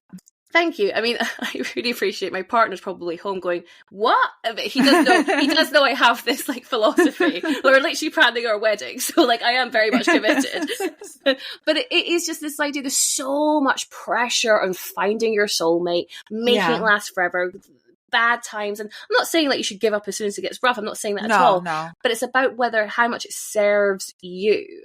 And there's this fantastic line that seems to be going around on TikTok at the moment, and I think it came from a Reddit post originally. But we see a lot of people who put up with relationships, just like Mavis was going to put up a relationship with Jacques, and have a tolerable level of unhappiness. Oh, yeah, and it's like, when you hear when partners break up and the other partner's like, oh, they just broke up over this, I didn't see it coming. And it's like, actually, if you speak to the other person, they'll say, oh, I've been unhappy for ages. And I kept telling them, and they say things would change and they didn't. And it's because the other partner just thinks that it's fine. It's a tolerable level of unhappiness. Oh my God. Right? Isn't it so poignant? It is. Yeah. That is a fascinating, that's such a fascinating thing. I actually really relate to so much of what you said about how you approach relationships, because I think that in doing that, it's totally possible to center a commitment and say, I want to be with you. I want to spend my life with you. While at the same time, fully acknowledging that you and your partner are evolving beings. Oh, yes. And over time, again, nobody has a crystal ball. We can't predict the future. Literally. Over time, some people evolve together on the same path. And share that journey together. Some people change over time, and their desires might change. Their priorities might change. They might want to do exploration of themselves that never occurred to them in the past. So we have to also, in a loving, committed relationship, have that space, hold space for that fluidity in the relationship where people grow and change. Absolutely. But actually, it's a very nice philosophy to have. I share that with my husband as well, where we both love, we've been together now for 11 years, but I literally could not tell you like that it's guaranteed we're going to be together forever. Not because I don't love him. No, not because I don't love him, but because I am aware of the human condition being always in flux, always changing. I love the fact that, this show also taps into that. It does. Because Jacques is so obsessed with possessing Mavis, putting her in a box, you know, being in charge of her career, making doors open for her, marrying her, you know, making her a mother, all of these promises that he makes, all of these things that he has to offer ultimately sort of result in him defining her in a certain way, possessing her in a certain way that is static. Whereas Mavis is not that type of woman. She doesn't benefit from that. Like she doesn't, she's a vibrant, dynamic woman who is kind of fearless in her exploration of herself, of her choices, of her career. Like she does need that room to grow. You know, she's not going to shrink herself down. She needs that room to develop and grow and show her colors and be in the light, in her splendor. And Jacques just doesn't get it. Like, whereas I think that the dynamic with Luca is much more interesting. And like the fact that he is in another country, to me also like thematically makes sense, because it means that there's all of this other world, this literally a foreign country to her, different from America, a whole new territory to explore. It represents really kind of new, you know, like a new ground to uncover, uncharted territory, which is great for her. Yeah, going back to the Jacques thing, he wants to define Mavis. He wants to attach labels that he believes she should have, like say wife, mother, stylist, but only for my shoots, that kind of stuff. That's all Jacques wants. He wants, like, almost as if she's like a trophy. Like, you know, she's not a sentient being with like needs and desires, you know. She should serve him in his mind, and our parents agree, right? Where Luca, like, that's such a fantastic point about him being in a foreign country. I didn't even think about that. The fact that I assume she's never been to Italy before, and he take that beautiful video where he shows a day in his life. You know, this is my walk to work. This is who I am. This is me in my natural environment, right? It's so vulnerable. It's so inviting and welcoming. Like, I want you to experience this with me, and because we're so far away, I'm going to have to film it for you. You know, it's really gorgeous. God, it's so thoughtful. But that is Luca through and through. He is the most thoughtful person. And yeah, you're right. Like, there's this idea that there's a whole big world out there that Mavis hasn't had the opportunity yet to explore, because the opportunity hasn't presented itself until she met Luca, you know? Where Jacques wanted to keep her in New York, in his, I keep bringing it up, but stunning apartment. You know, but you know, that's what he wants to do. But like, you know, Luca's saying, oh, there's like loads of opportunities out here. And the thing is, Luca's not necessarily the future either. Luca is just a door that Mavis can walk through. Exactly. And I think, like, coming back to that line that said that Mavis doesn't have the time to see if the fantasy plays out. Why not? Why not? Why not? Why doesn't she have the time? You know, like, we're all on different schedules. We all come to things different. That's why I think it's really important that she is 38 in this show. Because again, we see so many people get so scared about turning 30, right? Or turning 40, these big milestone ages where we're like, oh God, life ends at 30, or I should have been married by the time I'm 30. And blah, blah, blah. You know, we put these like really like, you know, arbitrary. That's exactly the word I was looking for. Thank you so much. Yeah, these arbitrary like parameters on when we should be achieving life goals, and really, they don't actually exist. They're lies. They're lies to sell birthday cards and like big 40 balloons. You know, like, you know, your big milestone could be at 50 or 52 or 65. Like, who knows? We're all on different paths here. In today's cultural political climate that we're in, the LGBTQ plus community is under attack. I would love to say that this isn't a political podcast, but when you talk about representation like this, people are going to take it one or two ways.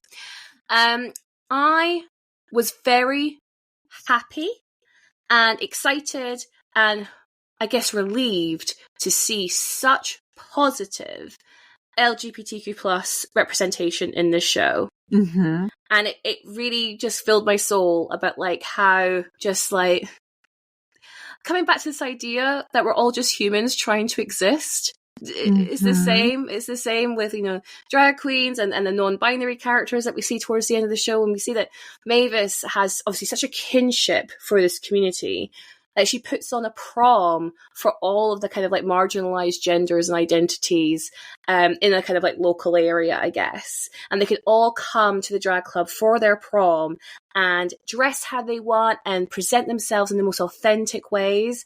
And I just thought it was so beautiful. It was very cute. And it's almost like it's almost like a kind of like prom for people who were denied recognition. Yeah.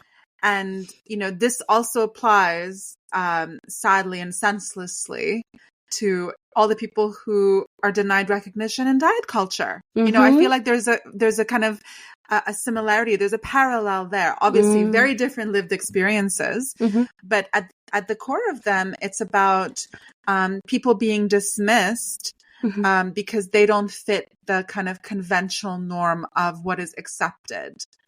And this prom I like the idea of a prom because it's sort of like, it's just festivities. It's a celebration. Yeah. And it also marks a graduation, right? Like a kind of evolution in the personal journey of a person. Like, you completed something. Now you're moving on to something else. Yeah. So did you have a prom when you were young? I did. Yeah. Okay. So I've never had a prom. Ah, okay. Because I grew up in Spain and that hadn't transcended into Spain when I was a teenager. So I completely missed prom. I know it's a thing in the UK now. So like you can really relate to this idea of like graduation and like, I guess you have a prom at the end of the year, right? And then you're going into the next year. Exactly. It's literally like finishing high school and then like on the verge of if you decide to go to like university, like it's just like the moment before the start of that, and it's a celebration, and it's you really get like dolled up, and you pull out all the stops, and you just want to look your best, and it's a celebration and festivity, but it's also a moment of reflection of what you've learned. The concept of prom is great in this context because it's like actually intentionally leaning into everything you've learned that has helped to grow you as a person, adding to your knowledge about who you are, and really like a moment of pause. It's like a rite of passage almost. Yes. A moment of pause. Yes. Of really like taking stock of how you've changed and how you're coming into yourself and you're embodying your own skin authentically as you move forward into the next stage of your life. And so I like that was the theme of the party. Yeah. And it's celebrating people who, once again, like really giving them like a chance to shine where they might have missed out before. Due to injustice and due to unfairness. And really like that. And it's just like, I love the fact that glamour is as such a central part of it. Oh my God. Everyone looks phenomenal. Like Mavis is wearing this like Selkie dress. I don't know if you've heard of the brand Selkie before. Yes. Yeah. I clocked it straight away because like plus size content creators love them. And Amazing. I'd also love to get one, but expensive. I don't have a prom to go to. But yeah, everyone looks phenomenal. I love how Marley has brought a woman as a date, and she's stepping into her sexuality, something that she had denied herself or felt that she had to deny herself for many years. Khalil even he brings a date but sets some boundaries because she doesn't respect him as a potential like true partner, and he realizes he's worth more than that. So we have all of these moments for our main characters, our main cast, where they're not only realizing their value, but they're standing up for their value. And I think that's so important. There's one thing to realize what you're worth and that you're allowed to exist, and there's another to fight for it. and to be like, no, I actually demand and I deserve better than what you're treating me. Like that takes a lot of confidence and a lot of self-assuredness. And I like how our Central Three have that towards the end of the show. And we see that, like, you know, Mavis has, you know, said no to Jacques. You know, she's not going to fix this broken thing. She would like to upgrade. But before she upgrades, you know, she finishes her job. You know, she finishes serving her community that she has helped build and nurture this, you know, fantastic sense of belonging amongst these people, amongst these, you know. I know there was a wide range in that crowd, but a lot of young people, like you say, that, you know, might not have been welcomed. I think, like, the non-binary character we meet towards the end of the show says that they couldn't dress the way they wanted to at their actual prom that was ran by the school. So that's why Mavis puts this prom together, so everyone can live or present themselves how they would love to, and it's a safe space. She has created this safe space for everybody. And then at the very end of the show, we see that she has FaceTimed Luca to apologise and to explain everything. And again, kind of bookending how she explained to her, like, one night stand. You know, she's very honest and she doesn't shy away from her emotions. She doesn't shy away from her mistakes. So she owns them. She got scared and Jacques offered her something that, you know, she thought she had no, you know, she didn't have time to explore any other options. She had to take that option, but she now realizes that's not true. And if Luca was willing, she'd be willing to, you know, try to make something work. And again, Luca's very honest about where he's at. He's like, you know what? I'm going to have to take time to think about this, because he's also hurt. You know, he's also a bit heartbroken. And then there's a knock at the door, and I was concerned, Mary. I was like, who's knocking? Look, he's not moved on that fast, has he? Oh my God. I got so worried. And then, of course, he opens the door and Mavis is there. Mavis is there. Oh my God. I did not see that coming. I'm saying, I truly didn't either. I was like, oh, and like she does the big grand romantic gesture by, you know, crossing the Atlantic Ocean to go visit Luca. And you know, he sweeps her off her feet, or maybe she sweeps him off his feet even. Yeah. And then that's the end of season 1. What a place to end the season. Like, oh my gosh. I am, like, anticipating so much romance. And I cannot wait to see how this character continues her journey with everything, you know, that she learned with the breakup from Jacques and, you know, making her career grow on her own terms, being true to her own vision, how all of these things will now inform, you know, this journey she's on with Luca in this new country. It's just so exciting. It's so exciting. I hope well, I mean, I was going to ask you, Mary, would you like to see a season 2? Absolutely. See, the thing is, it's one of those things where, like, if this was only a 1 season thing, because, you know, the Netflix likes to just cancel shows for no reason, I wouldn't be mad at it.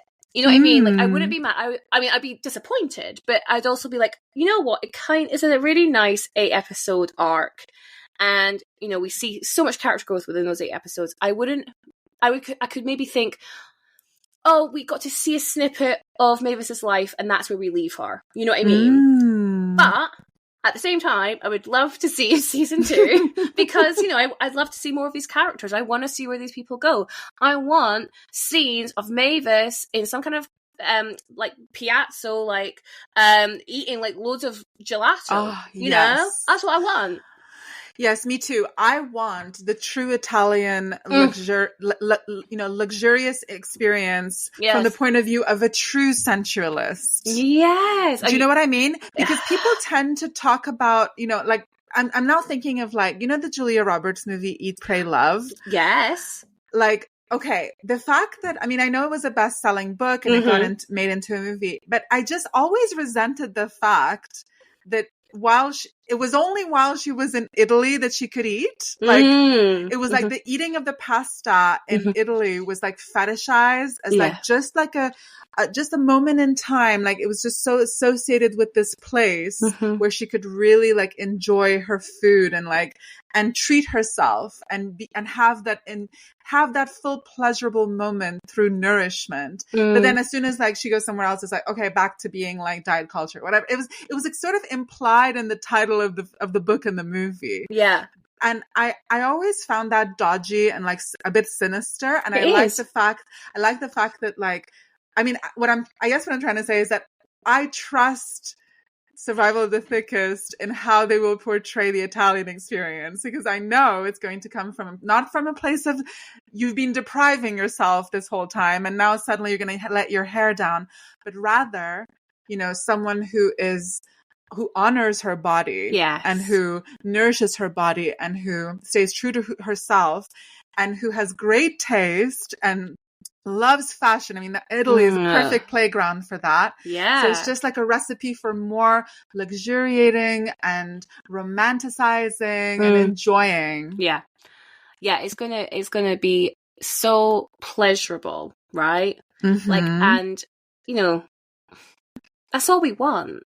Yeah. We want. I want to see people enjoy lives. Going back to this idea of like, why do we have to suffer? Why do we have to like put suffering on such a pedestal? She's in Italy. She has a hot new man.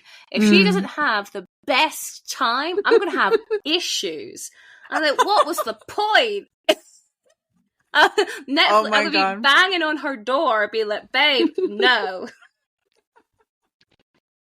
No, exactly. I want hot sex scenes on a balcony overlooking some gorgeous foliage. You know what I mean? Oh my God, yes, me too. Like I want all of the body's pleasures met and celebrated. Yes, you know, because it is about, you know, actually like. It's about like acknowledging your blessings and being grateful. Mm-hmm. So much of like diet culture and this extremely restrictive dogma that we get told is righteous, and it is not. It is a lie. But yeah, like it's going to be such a tonic and such an antidote to that lie, and actually present an opportunity to really like enjoy and not deprive, and just be present in the moment. And also, this is what I was trying to get at, like be grateful. So much about diet culture and restriction is about constantly reminding us that we're not measuring up. But anti-diet culture is about saying, no, I am alive. I am healthy. I am living my life. I'm grateful. I'm blessed. Yeah. Like I'm actually blessed. Literally. Gratitude begets more blessings. And like, I truly believe that. It's such an important mindset to have. And I feel like diet culture is always trying to rob us of our blessings. It's always trying to teach us that we don't measure up, we're not good enough, and that we have to strive for more. That is, I feel like that just slaps our blessings in the face. Yeah. And you know what? In a way, I totally agree with you. Like if Mavis, if her story, if this show ends with that final episode of season 1, for whatever reason, as we both know, like, you know, shows always are getting canceled, like needlessly, like literally just completely like disappearing. Yeah. Without any sign of it, because they've been successful. But if the show decides to end on that note, I think it will have delivered its message successfully, and it's leaving Mavis in a positive, exciting, place where more opportunities are opening up for her, and it just leaves us to our imagination of what awaits her. And I think that's a beautiful place too. If her journey continues, then we can come back along for the ride, and it's going to be exciting. This is it. Like it's one of those things where like it'll be good if it carries on, absolutely, and I will always be happy to see plus size bodies on screen represented in an incredibly positive light. But if it ends here, I won't be unsatisfied. I won't, they won't have teased me with something with like more exciting things to come. I'd be like, you know what? That's good. That's a good meal of a show. I'm okay. So we've just gone over the 2-hour mark, Mary. Yeah. Is there anything else about Survival of the Thickest that you wanted to raise or indulge in? There was one little thing, just a tiny thing. that go. I thought, oh my gosh, I don't know what I would have done in Mavis's place. Yes. So, and I'm just going to put it to you as a thought experiment. So, you know, when a lot of people, and rightfully so, lots of different clients are vying for Mavis's services as a stylist, because she is an amazing professional. She knows exactly, you know, what looks amazing, and lots of people want to work with her. So when Natasha Karina catches on that Mavis is a woman in demand, that in that moment she feels a bit unsettled because she doesn't want to share Mavis. You know, she wants her all to herself. And she offers Mavis a job to work with her exclusively for $10,000 a month. $10,000 a month. Like, oh my gosh. Because in that moment, first of all, the $10,000 thing, I think, is a very conscious nod to a famous line from the 90s where the exquisitely gorgeous model Linda Evangelista, one of Canada's finest exports, I can say that because I'm Canadian, she said famously or infamously, she said, I would never get out of bed for anything less than $10,000. Oh, I love it. I love it. I love it. Oh my God. It is such diva behavior, but in the best possible way. Like, this is a woman who knows her worth. You know, like, you took the words out of my mouth. She knows what she is worth. And not only that, people paid her it. Exactly. It's not like she was asking for too much because they wanted her. She was worth it. She was worth it. The resources were there. And she was like, you know what? If they're there, I'm having them, you know? And I love that attitude. I love that, you know, don't ask, don't get. Like, as you said before yourself. Yeah. I love that. So anyway, and so it's a kind of a predicament, because it's like, here's this very high powered, you know, fashion icon who wants to work with me exclusively.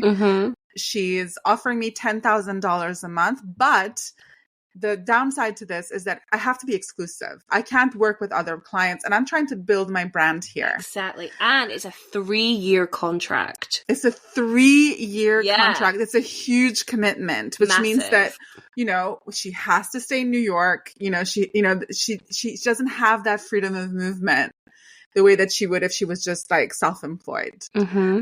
So I totally understand. Like, I totally get and applaud Mavis for the decision that she made to decline this incredible offer. And she said, no, I have to pursue my brand building, and I need to, you know, if you want exclusivity, I can't give that to you. And she walks away from the deal. But I have to say, I feel like personally, I would have taken the gig because I feel like, you know, a lot of times characters who are very virtuous, you know, and they do positive things in their lives. They're morally upright. I find sometimes in certain shows, they're made to struggle needlessly. And Mavis is sort of an artist. You know what I mean? Like, definitely. She's an artist, and I think someone like Mavis would so benefit from those unlimited resources.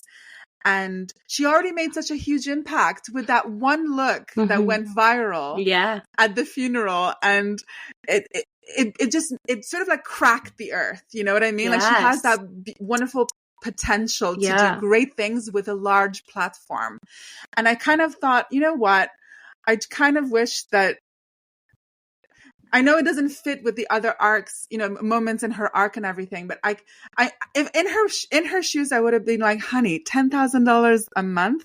Yes. Sign me up. Like, I'm always on my podcast. I always say, like, jokingly, I'm always like, if there's a billionaire in the chat, can you DM me? And like, I will work for you exclusively. Like, I have no problem with that, because I want to live a totally liberated life where I do not struggle anymore. And I mean, I'm quite privileged in many ways. I shouldn't really complain. It's not, I know that there are actually people struggling. Like, I know I'm being dramatic. Yeah. But you get my drift. Like, I want to quit my day job Yeah. and I want to like luxuriate and I want to spend my time focused on artistry and creativity. I don't want any interruptions. I don't want any distractions. I kind of want that fairy tale opportunity. I'm putting it out in the universe, speaking it into existence. Absolutely. Manifest that shit. No, Yes. I mean, I honestly don't know what I would have done. Okay. Because I can't even imagine being in that situation.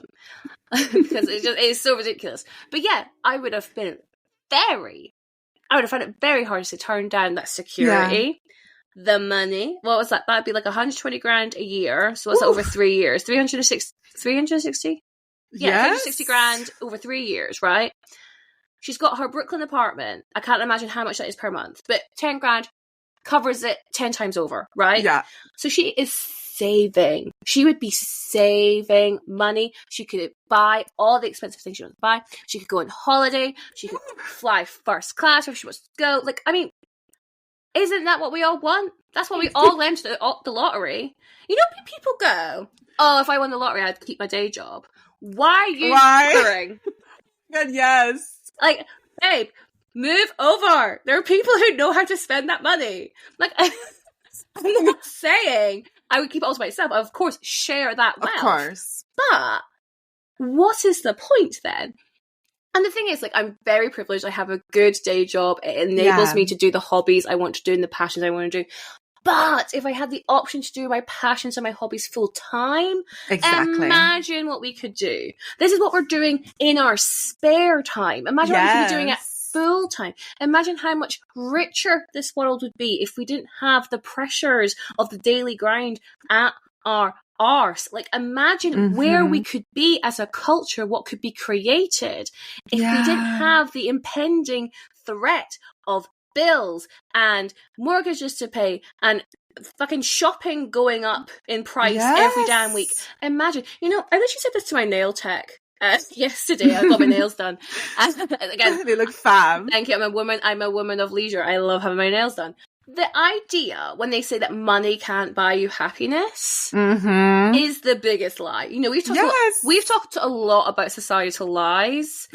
This is another one. They want you to think it wouldn't buy you happiness, so you still go to your 9 to 5 and hate it because you have no other choice. Yeah. Of course it would buy you happiness. Of course it would. Think about the security. Think about all the doors that would open for you. I'm not talking like actual, like, you know, I don't know, access to lounges you never had access to. I mean, like, I think about in your mind the doors that would unlock, you know? You could truly unlock your potential if you didn't have to think about money and didn't have to do a day job that you don't like or it doesn't fulfill you. Of course, people will have day jobs that fulfill them, and I'm incredibly jealous of those people. They've won at life, right? But for a good majority of us, we do the jobs we do because we need to pay the bills. Exactly. You know, we make it work, but that is the reality. So, yeah, I would find it very difficult to have said no to Mavis's predicament. Like, I understand your point about her having to struggle to, you know, show like her morality or where her values are is such an interesting point. And what's even more interesting when you were talking is it directly mirrors Khalil's point of view. Right. Oh, of course. Right? Like, you know, like he doesn't do his art for money. He does it because he enjoys it. And it's like Mavis is adopting that thing too. But I'm sure when she tells Khalil, he says, you turned down what? Because he himself, someone who isn't someone who chases after money, cannot believe she turned down that amount of money. And again, it's this idea, even Khalil has a price, right? Because we want to access that level of liberation. It's about the liberation. It's exactly as you said. It's about giving yourself permission to unlock the doors of your creativity, of your potential. Yes. That make yourself limitless, you know, like really remove those obstacles for yourself. It's not about like oh my God, I'm in the kind of billionaire club. Who cares about that? Like that is... Who cares? Like that is nonsense.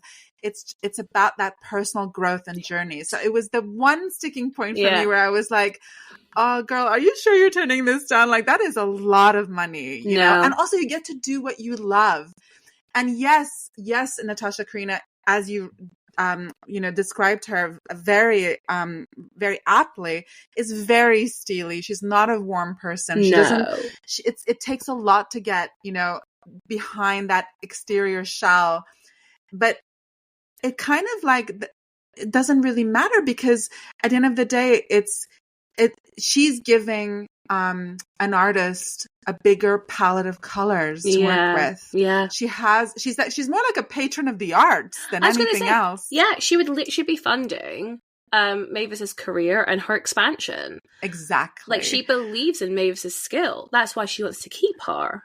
Exactly, which is why I'm glad that they had their little moment of like, Mavis storming off. Yeah, they had their little moment of reconciliation where Natasha came back. She actually hugged Mavis, which I was not expecting. I know. So I'm glad that was done, because I'm going to read that as an open door, like just ajar. It's not fully closed, not fully open, but just ajar, that maybe we can revisit this offer in season 2.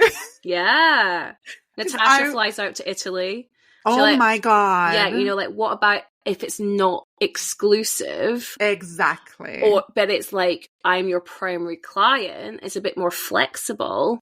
That's what we want. That's what we want. A compromise. I was going to say, Mavis could 100% have negotiated that. She maybe not 3 years, maybe just 1 year. You know, because like that's what you do with job offers. You negotiate. Like, you negotiate. You don't just say no. Never just say no, especially when the money's that good. Babe. Like, they obviously want you, so you have leverage. You fight for yourself. You advocate for yourself and say, no, these are my terms. You agree to my terms. Yeah. So hopefully, fingers crossed, because I want to see a bougie artist, Oh my God, how luxurious. I know. Let's manifest it for ourselves. Like, so there were 2 things. These are such high level, like, I don't know, just little tidbits that I just loved the detail of.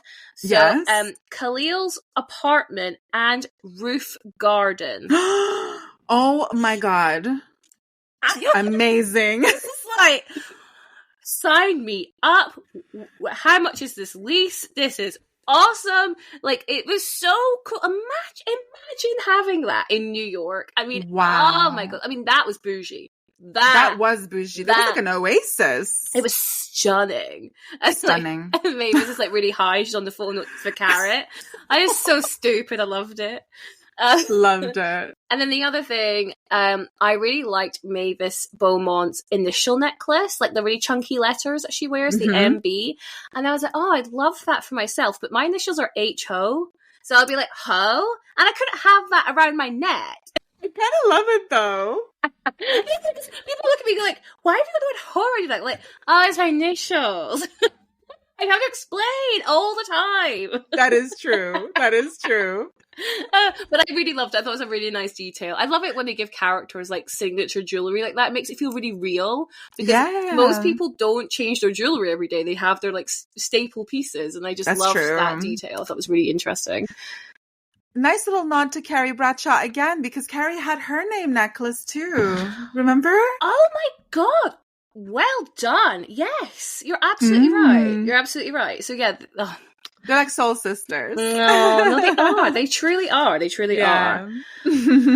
Okay, Mary, we have gone in. We have. Oh my God. I hope if the listeners haven't already watched this show, I hope we've inspired you to go watch, even though we spoiled everything. It'd be weird if you now watched it. But it is really worth a watch. It is. I think so. And I've actually kind of spoiled my next bit, because at the end of a Facts on Film episode, we like to rate the media we watch. Usually it's a film. In this instance, is a TV show. Based on how well we believe that they represent fact bodies. And we rate them out of ourselves.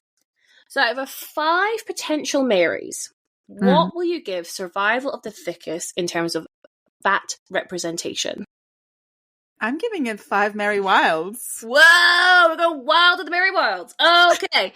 Do you want to expand on your reasoning for 5 Mary Wilds? Yes, because I feel like Mavis is she's so true to herself. She treats herself with kindness. She fully occupies her body and she recognizes its beauty. She doesn't self-deprecate when the men around her are expressing how much they fancy her. She absorbs, their perception of her as beautiful because it's already in her. Like, she doesn't even need their validation. She recognizes her own worth as a beautiful woman. Yeah. And she never excuses. She's unapologetic. She makes no excuses for herself, and she's kind of an inspiration. Like, it's lovely to see. It's very enlivening. It's sexy. She dresses so cool, and like, she's great fashion inspo. Yeah, absolutely. And yeah, more than anything, it's because she's embodied, and she follows her desire, which in psychoanalysis is the most ethical act. Oh, I love that. Yeah. So I'm giving her 5 Mary Wilds without hesitation. No, I felt that. You were straight in with the 5. And I completely echo it. It's 5 Hannahs. For everything you've said. But ultimately, she's a fantastic role model. Like, yes. Where, like, she is aspirational. There will be people who have watched this show who go, oh my God, I want to be more like Mavis. Mm-hmm. How amazing is that? Like, how amazing. And not just plus size people. Anybody could watch Mavis, be like, oh my God, I want to be a bit more like Mavis. 100%. And I absolutely love that I get to say that. I love how I get to gush about, oh my God, there's like a really cool plus size role model out there. And not only will it, appeal to plus size people, but anybody, because like her worthiness, her personality transcends her body. Like her, in some ways, her body's like the least interesting thing about her. Yes, it's true. Like, it really isn't like a sticking point. I mean, it works. She brings it into like her career, obviously working with Natasha, building up her body confidence, working with the drag queens, building up their body confidence, and then working with Nicole Byer. So the plus size is a part and integral to that. But ultimately, it's not because she is plus size she's doing that. It's because she believes in herself. It's because she loves herself. It's because she views herself as sexy and powerful and confident, and she instills that in other people, regardless of their body size. And I just love it. I love it so much. That. Yeah, I 100%. So this is a fantastic score. This is a 5 Marys, 5 Hail Marys. That's what that's. I was like, that sounds so familiar to me, and that's why it's 5 Marys, it's 5 Hannahs. It's a perfect score. That's what I'm trying to say. Just as a final point, love the title. The fact that it's the survival of beautiful, thick ladies, and in reference to a body type, but also the survival of a woman who's been through a lot and has grown a thick skin to life's challenges, and she is just charging forward in her life, and she's not letting the past stop her. So I think all around great show, and it's been such a pleasure to talk about it with you. Yeah, I have thoroughly enjoyed this conversation. I think this has been, I mean, not to toot our own horns, but someone's got to, right? I think it's been a great conversation. Absolutely. I think we covered it. I think so. I think we've covered everything we could have covered. Mary, I mean, again, thank you so much for coming on this podcast and sharing your expertise and your wisdom. It is so appreciated. And, thank you. And thank you for recommending this show as well. Please can you let me and the listeners know where they can find you and more of your work? Thank you so much, Hannah. It's been such a pleasure to talk to you. Thank you. Yes, you can follow me on Psychstar. That's PSYCSTAR on all platforms. And I also produce content in podcast format on Patreon. And you can find me on patreon.com/MaryWild. Oh, amazing. And I'll have the links to all of Mary's work in the show notes below to make it super, super easy for our listeners to find you. And the listeners can find more of this podcast on Twitter and Instagram at Fats on Film. And then myself, if you want to see more of my stuff, on Twitter, Instagram, and TikTok at Queen Beast Says. Thank you so much for listening, everyone, and I'll catch you in the next episode. And remember to stay fat.